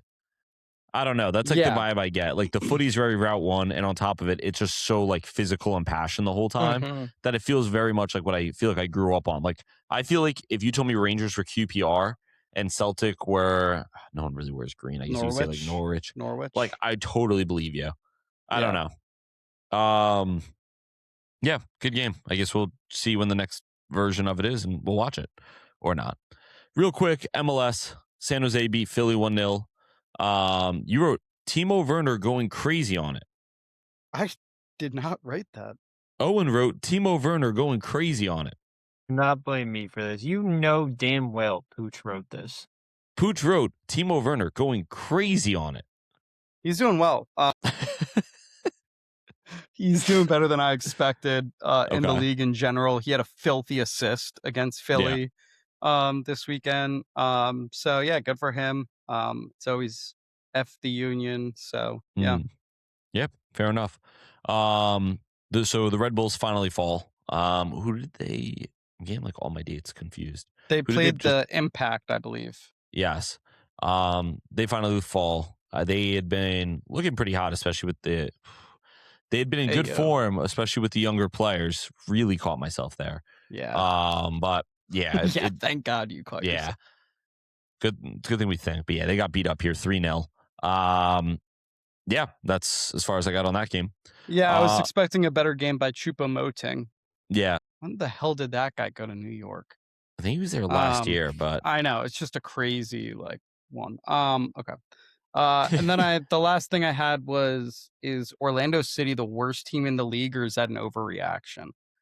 Yeah, go on. They're dog. They're dog water. They are currently haven't won a game. They have 3 goals for, 11 goals against. Now there's, I believe, 4 other teams that haven't won: the Union, the Revolution, and Atlanta. Yep. But all of them at least have a respectable goal differential. Orlando is 3 goals for, 11 against, and on top of that, they want to sign Griezmann. If I'm Griezmann, I'm staying away from this place, unless he loves Disney. But he might be a Disney adult. Yeah. Yeah, I agree with you. NYCFC just like beat him up pretty bad. I think that was 5-0 or 5-1. Yeah, and then anything about St. Louis? Don't want to talk about St. Louis. Why not? We lost again. We have 1 point. We're bottom of the Western Conference, tied with Sporting. Yeah, no, I don't want to discuss them. Not really. I called it. Remember in our preview with Savant Justin, I asked him who will be the first manager fired and why is it our manager, St. Louis's manager? My point exactly. He was like, "Oh no, they're going to be pretty good. They're going to be pretty decent." Nah, they're dog water. Got your ass. Yeah. All right. Let's move in then to our Champions League / midweek preview. Got an exciting one here. We talked a little bit Champions League when the draw happened, I guess a week or 2 ago. But now we are officially here. So let's get into today's games, and then we will talk about tomorrow's games. First one I had up here, Galatasaray versus Liverpool. They are in Turkey. Early thoughts here, Pooch. What do we think about this tie? First thing I think is we have to watch out for Andy Robertson's hairline. If he enters Istanbul with a full head of hair and then comes back and quote unquote shaves it, we know why. But no, on a serious note, I think a lot of people are picking this as the upset of the round. Yeah. I do not believe that. I don't think Galatasaray is good enough away form. While I think they may tomorrow sneak out a draw or a win or a draw, I don't think it will be by a ton like it was against Juve. And so I do believe Liverpool win the tie overall. This game, though, I would probably say will go to a draw. I think it's a draw. Okay. But you have Liverpool to win. I'm writing these down as we go. So you have Liverpool to win the whatever you call it. I guess the tie. To win the round. leg. Yeah. I kind of agree with you. I think Liverpool are stronger than people are giving them credit for. Too many people are picking Galatasaray in this game. Yeah. And I'm sitting there and I'm like, no. Yeah. That's what I'm trying to think now. I'm trying to think of what are the upsets then, because I don't think this is just going to be what's it called? Stock chalk. I have a few upsets that I think could happen. Okay. So I mean we'll get into that. So let me Galatasaray versus Liverpool. You know what? I'm like really struggling here because part of me is saying my heart is saying Gala because I really like Victor Osimhen. And I'm like, just rock with him. But part of me is like, Liverpool are going to beat them, dude. Like you kind of know it.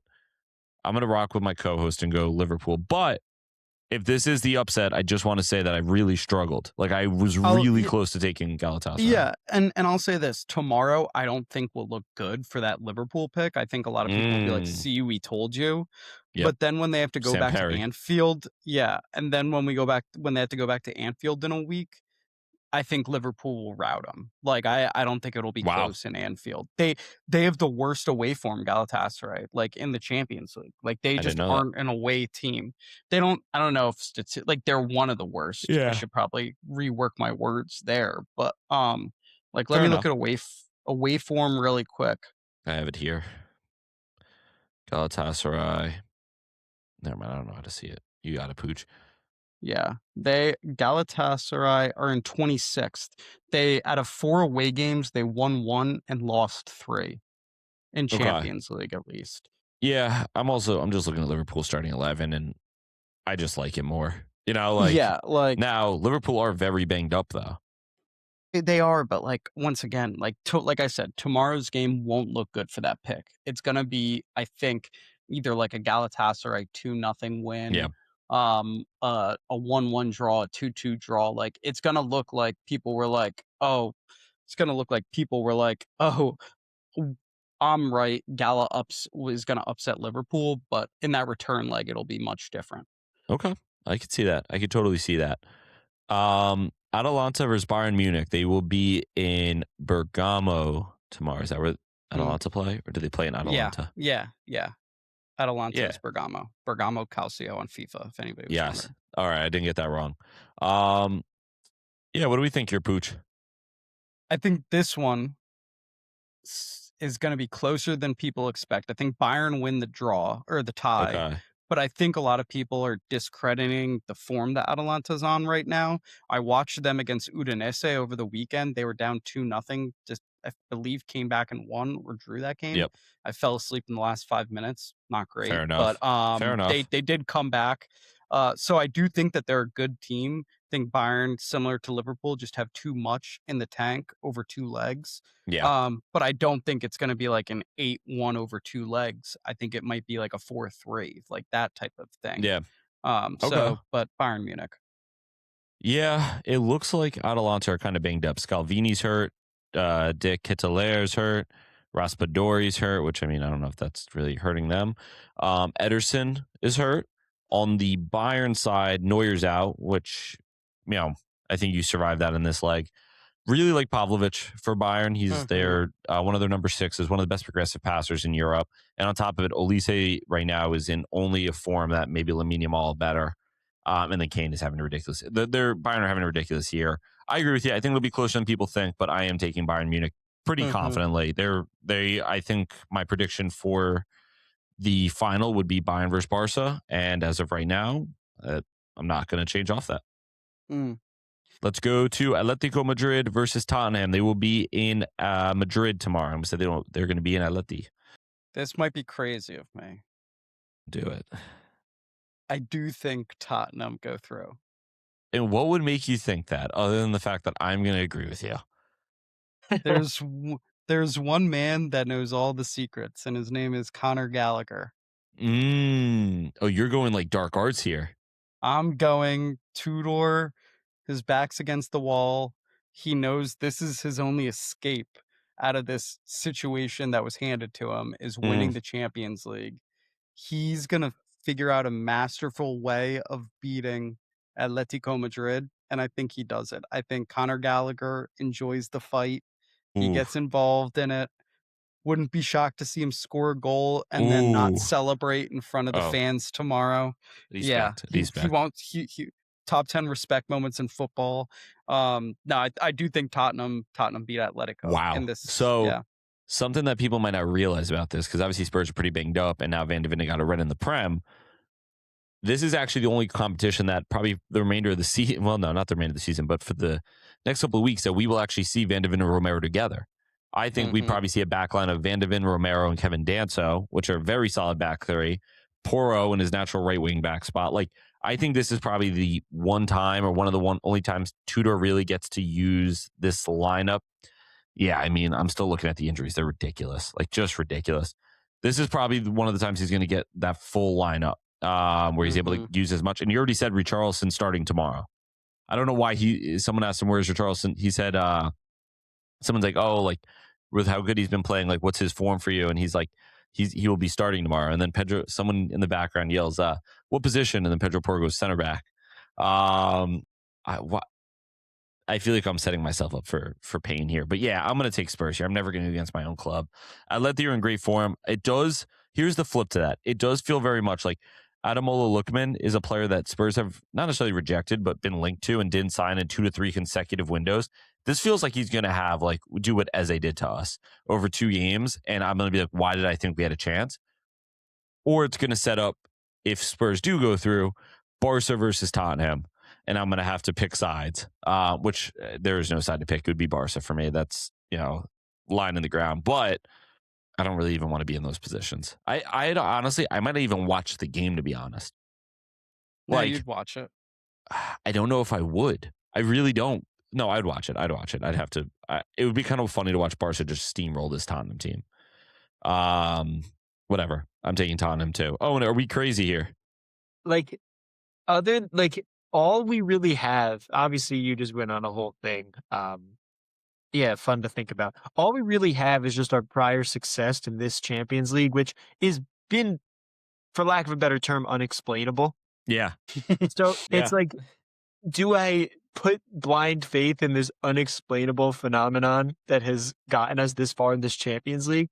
Because whenever I watch the Spurs not in the Champions League, they look like an EFL championship team. Yep. And we haven't seen, and I will say, I think if Frank was still the manager, I would take Spurs here. But because he's been the guy who has gotten us this far in this Champions League, I don't know if Tudor does have some whole bag of tricks or an ace up his sleeve. You said his back against the wall. I think his back is just hell because there's no wall. There's nothing to stop us from keep falling. And because we can fall at however far we want to fall, and that might happen. And I don't think anything is going to stop that. I don't think I can pick Tottenham here. I think it's been fun, but I just can't see it. All right. His back as hell is awesome. Yeah, his back. That's his back absurd. Is hell. That's hilarious. Okay, Newcastle, Barcelona. I think this one will be quick. I think we both probably have Barca. Yeah, Barcelona, they already beat Newcastle this year. I think Newcastle will put up a fight, but Barcelona in very good form right now. And guys like Lamine Yamal, he just proves more and more that like he lives for the spotlight. Like these big games, when people talk shit about him, it's what he wants. What's funny is Newcastle fans have kind of accepted already defeat to like just on social media. And so because of that, like Barca and Newcastle fans have become like friendly. So it's like one of those things where I'm always like, no, like, fuck you guys, talk shit about them. And they're like, dude, they were watching some of the La Liga games leading up to it, and some of them were like, holy fuck, Pedri's a wizard. You know what I mean? Like shit like that. Like he's going to do horrible things again at St. James Park. And I'm like, fuck. I'm like, stop being nice. Stop making me agree with you. I don't like you. So yeah, I don't know. I agree with you. We don't have to spend too much time. The next one too, we probably don't have to spend too much time. I have Arsenal beating Leverkusen. Yeah, I'd agree here. I don't really know much about Leverkusen for the season, but I would kind of agree. I think that Arsenal probably take care of business, which pains me to say, but it's okay. Yeah. This is going to be a fun one. This I think is the next few. I have thoughts on. Okay, well, I'd hope so. Let's start with Bodo Glimt versus Sporting. I think fairy tale run ends for Bodo. Wow. I think they're out. I think Sporting is just a better side. Sporting right now are, I believe, if not top and second place in the Portuguese league. And I'm just doing a quick research on that just to make sure. They're okay. They're in second, but 3 points behind Porto. They've only lost once in the league. So I just think it's one of those things where you had a nice ride. Wow. Bodo. I just think Sporting's different than the other big teams that they've played. Like it's a different beast going up against Sporting because they're not as big as like a Madrid, like Atletico Madrid or Inter Milan or Man City, where you're like the difference is so vast in quality. Like you kind of the quality is kind of shrunk a bit, and I think that's where they might get got. Okay. If they were going up against like a Chelsea or a PSG or a I don't know, like Liverpool, I think I'd maybe pick Bodo because I think that's another place where it's like, oh, they could get got there. But once again, I think it's the same thing with Galatasaray. People are looking for them to be like this Cinderella run, and I just don't think that they are. Like, I think this is where the road ends. Okay. I hear that. So this is the spot that I'm actually in differ with you. I'm riding with Bodo, man. It's March. We have March Madness, and I'm going to probably be wrong on this one, but I like Bodo to get through this round. I think they get eliminated the next round, no matter who they play in the next round. So, yeah, I mean, don't get me wrong. If you ask me to put money on it, I'm going to put money on all this. If you ask me to really give you, I think the educated take is Sporting. But if we're talking vibes and we're just talking ballers, give me Bodo. I'm not going to be on the wrong side of history. I'd rather be wrong with my boys than, rather be wrong with my boys than go with Sporting and then be like, damn, I should have still rode my boys. I don't really like to be wrong. So that's kind of my point. This is probably, the next two are probably going to be matchup of the tournament, or excuse me, matchup of the round.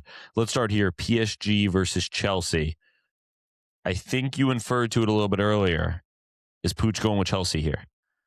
Sadly, yeah. I really didn't want to, but like PSG to me, I think I've been banging my hand on the table for a week saying they're not the same PSG team that we think that they are.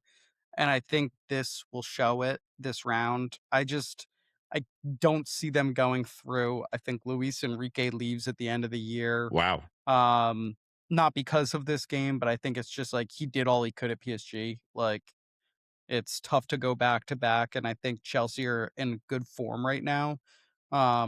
Which pains me to say, but they have been on decent form.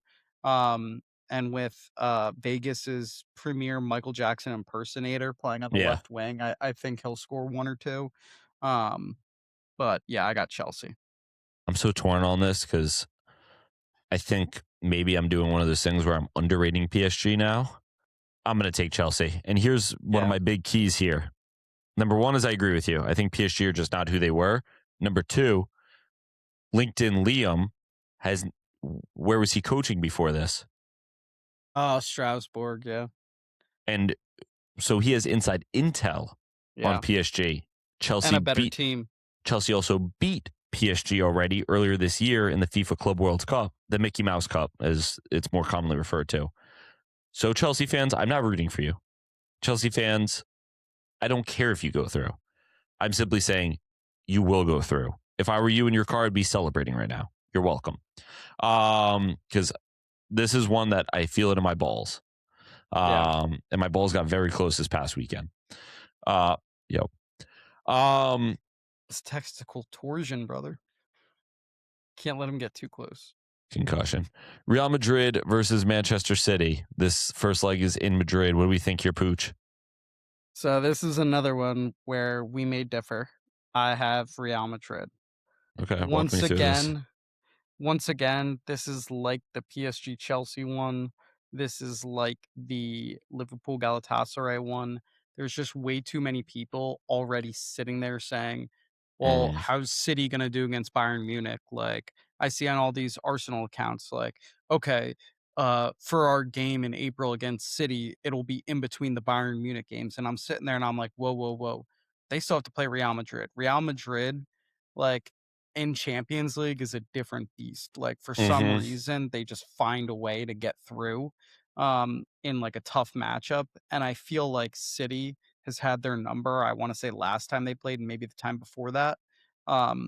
It just feels like it's primed. Real Madrid will be without Mbappe, will be without Rodrigo. Feels like it's a primed spot for they barely beat Celta Vigo this past weekend. Like their backs are against the wall, but they're at the Bernabeu. Like it's a place that will haunt Pep's nightmare or will haunt Pep's dreams. So I think Real Madrid get it done. Yeah, I'm on the opposite here. Because of the injuries, they really struggled against Celta Vigo this weekend. They are, if they did not have the star power, like, and this is just somebody who watches a decent amount, like, they are vibes. They are purely vibes. They really have no build up, all that. I agree with you. It does feel like Madrid, like, ooh, boogeyman, yada yada. I just feel like this Real Madrid team is just genuinely weak. But that's why you play the games. I like Arbeloa. I think he gets sacked before the end of the season. I agree. I don't think he's a good manager. I think he's not even a good manager because he's already getting thrown under the bus. And there was actually, this was something I forgot to add to the news. Mauricio Pochettino has apparently been added to Real Madrid's list. If Real Madrid stole Pochettino from Spurs, I wouldn't be the most upset person in the world. I do want Pochettino back, but like, I'll also say this: that Madrid short list or whatever, at this point it's a long list, also includes Mikel Arteta, who's a courier. Like, that's true. He would not go to Real Madrid. Like, you're right. He hates Madrid. Like, you're right. Owen, would you go to Madrid? Yeah, that's fine with me. Are you a Real Madrid sympathizer? I feel like we talked about this a couple weeks ago, that I don't really have like an in La Liga. I think I lean Barca just because of, I think they've had way more fun and respectable players over the years. Thank you. I like Madrid's jerseys. Just because they look like Spurs, just white. I just like a nice white, clean Adidas jersey. Yeah, that's fair. Whatever. Okay, can't knock you on that. All right, no, you're good. No one's suing you. Sue me, Ethan. After I'm done suing Fabrizio, I got you next. All right, real quick, let's just, as we wrap this up on Champions League, Pooch, what is your timeout on Pooch? Pooch called timeout. 15 seconds. Sorry. Hold on. It's my lawyer. Yeah. Yeah, no, he said he wants us to sue him for it. I don't know. I'll ask. Oh, and when's the best time to call you into court? I would say next week, like Wednesday. Okay. We're gonna send you something in the mail. You have to sign it, okay? All right. He said next Wednesday, so if you could set that up, that'd be great. Okay. Thank you. All right. Thanks. Okay. Wow. I'm back. Sorry. Appreciate that, Pooch. That was helpful. Yeah, no problem. No problem. Glad you have a lawyer. What here is your matchup that you're most excited to see? Outside of obviously just watching your favorite team, Arsenal, but like what is the matchup you think will be the best? Yeah, I honestly think that either the Galatasaray Liverpool one will be really good. And then honestly, I think one of my upsets was Atleti Tottenham. So I think I'll tune into that one as well. Those two are the two that I'm sitting there and I'm going to hate watch both of them. I'm going to root for the two teams that I didn't pick, Galatasaray and Atletico Madrid. Okay. But those two are probably the most intriguing to me. Okay. And then maybe like just for the sake of how big they are, PSG, Chelsea, and Real Madrid City. But like if you're asking me like which ones am I most excited for, it would be the first two I mentioned. Yeah, that's fair. I think Galatasaray Liverpool has potential to be another Juventus Galatasaray. I think Atalanta will put up a fight against Bayern. But if you're asking me the game that I'm most excited for, here's the thing. Part of me wants to say Atleti Tottenham. Part of me also doesn't because I just feel like it's going to be really disgusting. So, yeah, and I like I said, I picked Man City. I think they're going to take care of Madrid pretty in hand. Give me Bodo Glimt Sporting, man. This is going to be a game that you don't initially turn on because you're watching all these other high-profile teams. This is going to be the 4-3 game with an 83rd minute penalty and a red card. You know, I just feel like this is going to be the one that does that for you. I feel like the other games are going to be a little either one, too slow, or two, a little like just too clean. You know, like if you told me Man City wins the tie like 3-1, you know what I mean? Like they win the first like 2-0 and then they lose the second one 1-0. You know what I mean? Like or 1-1, they draw. Like, and you know, it's just like an okay game. I wouldn't doubt that. You know, like PSG Chelsea, like I could see that'll probably be the most fireworks. One of those two, the Bodo Glimt or the Chelsea, I think will be the most fireworks, with the Galatasaray Liverpool being a sleeper because both teams can attack. But yeah, I'm very excited for the Champions League. We got some good matchups. Kind of wish we saw something different than Real Madrid versus Man City, but you know what? It's whatever. Quickly, just wanted to go over also what we have in the UEFA Europa League coming up. We have Bologna versus Pucha's Roma. Yep, Roma's going to win. Okay. Another good one to keep an eye out for on Thursday is Lille versus Aston Villa.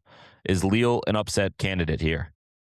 They are, but I still think Villa, with all of their fatigue Injuries. issues, go through. Yeah. Celta Vigo versus Lyon should be another tough one. I don't really know who Lyon has as players, but I have no idea. Give me Mr. Bean. Okay, yeah. Give me Iago Aspas. Give me Mr. Bean. And then Nottingham Forest are going to be taking on FC Midtjylland or whatever in the, I think it's in the Conference League. Maybe it is in the Europa League. I just wrote that down. It's Europa League. It's Europa League because remember they kicked out Palace. That's right. Oh my God, such a bad organization. Give me Midtjylland or whatever to win this one. Yeah, you want to? I'll go with you. Yeah. Fuck Marinakis. And then quick CONCACAF Champions Cup will be midweek here. We have Philly versus Club America. Mr. Marinakis, we love you. I got Philly. Yeah, I'm taking Club America. Fuck Philadelphia. Yeah, cabron. I work in a Mexican restaurant, man. I'm rocking with my Club America. Nashville versus Inter Miami.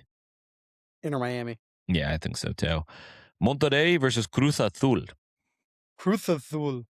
Nice. Okay, good. One of my old coworkers was a big Monterrey fan, so vamos rayados, which means stripes because they wear stripes. That's my team, and plus, Spanish legend Sergio Ramos is at Monterrey. So that's he's not anymore. Yeah, he is. No, he left. Remember, to join Sevilla. Oh my God, you're right. Yeah. Oh, well, I was rocking with Monterrey. I'm gonna buy a Ramos jersey for that reason. LA Galaxy are taking on Mount Pleasant. So I just wrote this one down. I'll give you one guess, Pooch, where you think Mount Pleasant is located. Virginia. No, this is CONCACAF Champions Cup. Okay, well, it was a nice guess. Mount Pleasant is definitely Guatemala. What do we think? Yeah, I agree. It's Jamaica. It's the Jamaican second division. Man. Wow. I saw that. I was like, Mount Pleasant. I was like, that sounds like somewhere that would be in New Jersey. You know what I mean? It's like when you're like, oh, who are we playing this weekend? And when you're like 17 in club soccer, and your dad's like, oh, we're going to Mount Pleasant. You're like, where the hell is that? You just drive northwest on like the turnpike, and all of a sudden you just show up at this little field. You know, you usually have a decent matchup. You're like, where the hell? Like these guys live in the boonies. And then your dad picks up like McDonald's on the way back home. Awesome. Or we would usually do like a little like if there was a Wawa out there because we didn't at that time. Wawa would be number one. But Wawa, like normally, or like you stop at one of those spots and you go grab a Blue Gator. Like a Stewart's. Like you're like, what the hell's this? Stewart's? Yes. And it's like, you're not stopping at a 7-Eleven, right? Because like you have that near you. It's like, oh shit, there's a Stewart's. Like let's go stop there. Or the best is when you would walk into like the little local deli around the corner and you feel like you're in a different world and you're like 25 minutes from home. Yeah. you're like literally down the road. Like you're 25 minutes on the road and you're like, shit. oh, I hope like, you're like, oh, I hope like they don't hate me because I'm like an outsider wearing my team stuff. And it's like, no one knows. No one cares. Nobody cares. No one cares. It's your U7 inter-county brother. There's somebody at home crying right now. That's like, no, they did care. All right. That's all I got for this episode. Wait, what were they like? No, they did care. All right, let's get into a Mystery 11. Owen, have you prepared it? Okay. What formation are we playing? 4-2-4. Yes. 4-2-4. Okay, and I'm assuming this means works. 2 center mids. Yes. I made it happen today. I'm very proud of you, and I just wanted you to know that. Thanks, guys. All right, center mid. Center mid. You know what we should do? You should start giving this like a theme, if that makes sense. Like, oh wait, no, I guess that is what a Mystery 11 is themed. That's arguably like the entire point of it. I'm not just giving you 12 players. It's just for fun. What if these guys were on a team? He's got you there. That concussion. You got to get it checked out, brother. It's like, wait, what if you made an 11 and all the players were related, but we had to figure it out? That'd be pretty cool. Like, all right. Let's jump into it. I've just spent 2 hours on a pod with you. I really think you need to get that concussion checked out. I'm literally fine, man. I'm literally fine. I have this ring light in my eyes. Like, I'm good. All right. Who's the goalkeeper? Andre Onana. Oh, na. Oh, na. It's the remix. La Masia products. All right. Give me left back. Renato Vega. This was he's at Villarreal now. Chelsea. He's Portuguese. Give me a second. Left off their club's national team. That's not it. Oh, that's a good shout. Very good shout. Let me get the right back. That's where we could compare them. Emmanuel Agbadou. Can you spell Agbadou? Yeah, let me paste it in here for you. Thank you. Yeah, beautiful. He used to play for Wolves. Okay. I'm waiting for the day that this becomes a height thing. He's 6'4". How tall is Vega? It's not a height thing. Fuck, he's 6'3". I would have done it. Fine. Did all of these guys? Never mind. I was gonna say sign for. I was gonna say this. I'm not a Premier League team in 2025, but Onana did not. Pooch, what do you think? Does he still play for? No, Onana's in like. Where is Onana right now? He's in Turkey. No, Agbadou, or they're both in Turkey actually. Did Vega ever play in Turkey? No. He's at Villarreal. He could have gotten loaned there. I don't know. All of these have the ability to play for an African club, like an AFCON club. That was my only thing. I didn't know because 2 of them can. Yeah. I will take one of the center mids.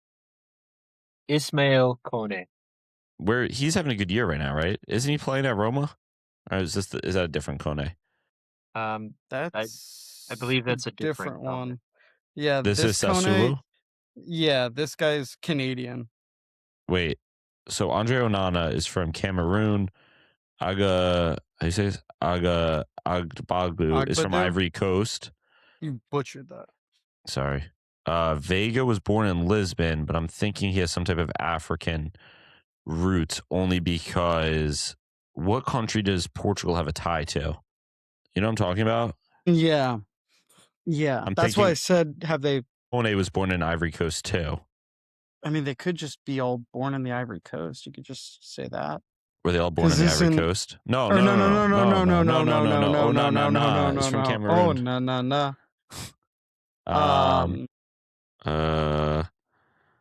It was tough. I need to look at Vega's career because I don't know. He pretty much was just vibing. Renato Vega. No, he has Vega has no dual nationality. At least nothing easy to find. Did they all play? Ethan, maybe ask if they all played in the same under. No, that wouldn't work. No.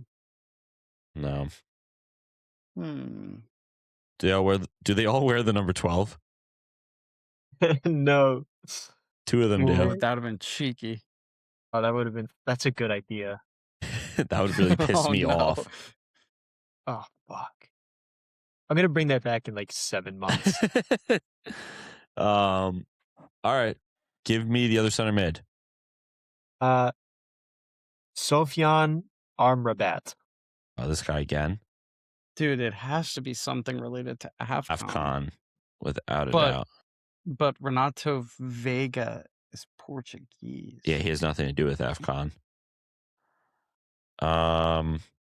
He plays as a defensive midfielder for La Liga club Real Betis on loan from Fenerbahce.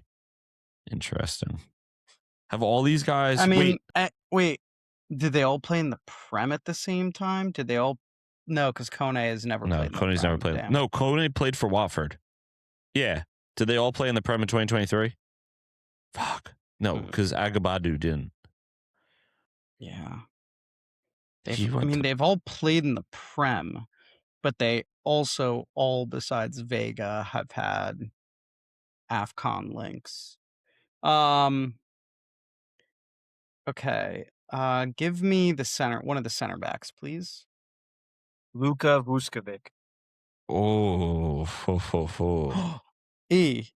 Does it have something to do with getting a 10 rating or getting drawing 2 pens in a game or something like that?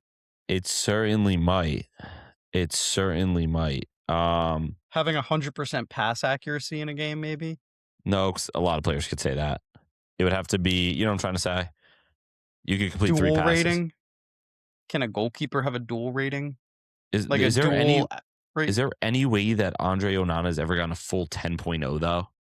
Maybe at Inter or Ajax. Yeah, maybe for Ajax. Is this people that have put up a perfect 10.0 on a FOT mob? It's not. Oh, that's not bad. That's not bad. I like that.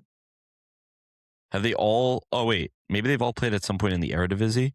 Because he played at Westerlo. Onana has. No, Vega hasn't. Vega has not. Okay. You get the next player. Give me the other center back then. Aaron Anselmino. So maybe he it has played to do at with Chelsea. He's the lone guy that they just recalled. Mm-hmm. Oh, are these guys that maybe went on loan but never played for like their parent club? No, don't do that because I didn't. Because Vega actually played for Chelsea, but was that his only loan? No, he's been on multiple loans. Okay, so for instance, he was at Sporting B. He went to Augsburg on loan. I don't know. I mean, Onana's only been loaned once. Where was that? Transport, where he is right now. He's on loan from United. The 6'4" thing, by the way, would be very good right now. Actually, no, Anselmino is a little bit smaller. I don't know.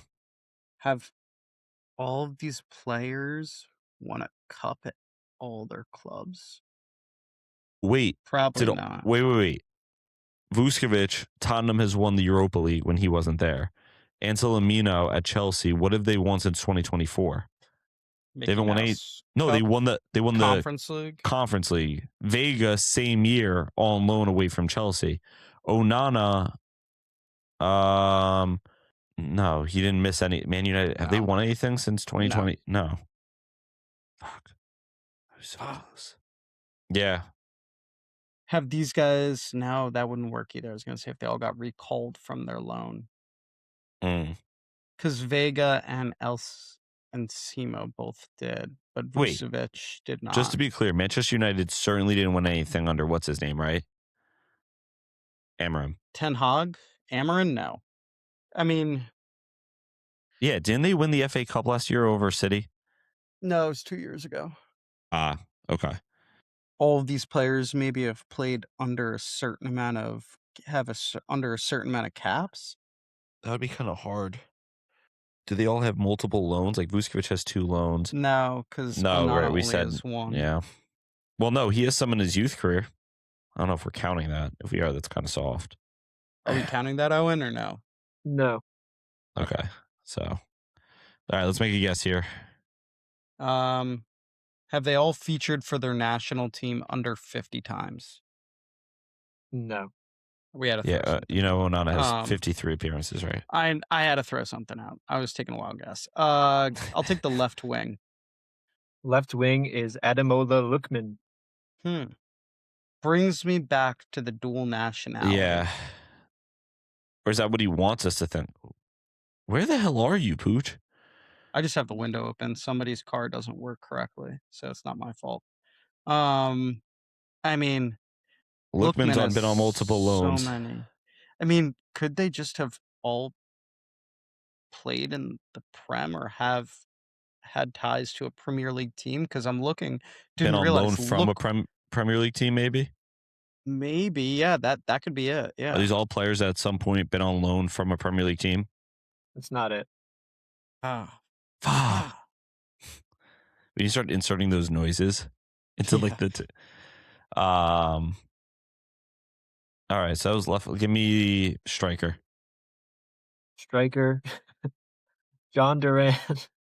Okay, this has to just be it's got to be with loans transfers. Or England or something. It's just got to be transfers away. Maybe just teams played for. How many? Are these all players that have played for? No, because...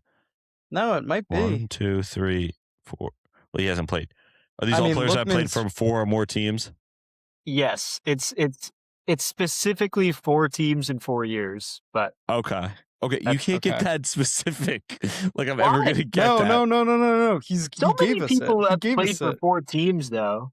No. I don't mind the 4 teams. The 4 teams in 4 years. Like, but I was never gonna get that. But that's what makes it like a select group of players. That's true. That's true. I'm with Owen because he also gave it to us. Like he could have been like, no, you're wrong right there. Because we didn't specify the 4 years part, but he gave it to us. We were right. Okay, fair enough. I'll take it. Who is the other striker in the right wing? Also, another win for E. It all starts with E. And Pooch. Right, Pooch was part of it. He was there. The second striker was Tati Castellanos. Yeah. Okay. And Simon Adingra. All right. Fan of Simon Adingra. And at any point besides when Ethan said it, did you think we were going to get it or no? No, it really was right up until the end. You guys were like, you weren't even close until all of a sudden Ethan was like, I think it has to do with transfers. The John That's Duran how I felt too. That's how I felt too. I was like, I don't think we're going to get it. And then the John Duran one, like Ethan's saying. Duran, if we got Tati Castellanos, if you gave that first, I think that would have tipped me off too. because he's played for a shit ton of teams, and I would have been like, all right, it has to be transfers because he kind of worked his way all the way up through the city football group system. If we went, I almost went right wing instead of striker because I was going to try and compare the right to the left wing, and Adingra would have killed me. Yeah, that would have killed me. But all right, another successful Mystery 11. Other than that, anyone have anything to go? If not, I think we let it all out. Yeah, all sack is cleared. Okay. That being said, another banger of an episode. We're episode 27. We're approaching the big 3-0. We're here in March. We've been doing this for like 6 months. Keep liking, keep subscribing, keep socializing and interacting with the socials. And just remember, class is permanent, form is temporary. Enjoy the Champions League games. We will all see you very, very soon. Peace. 5,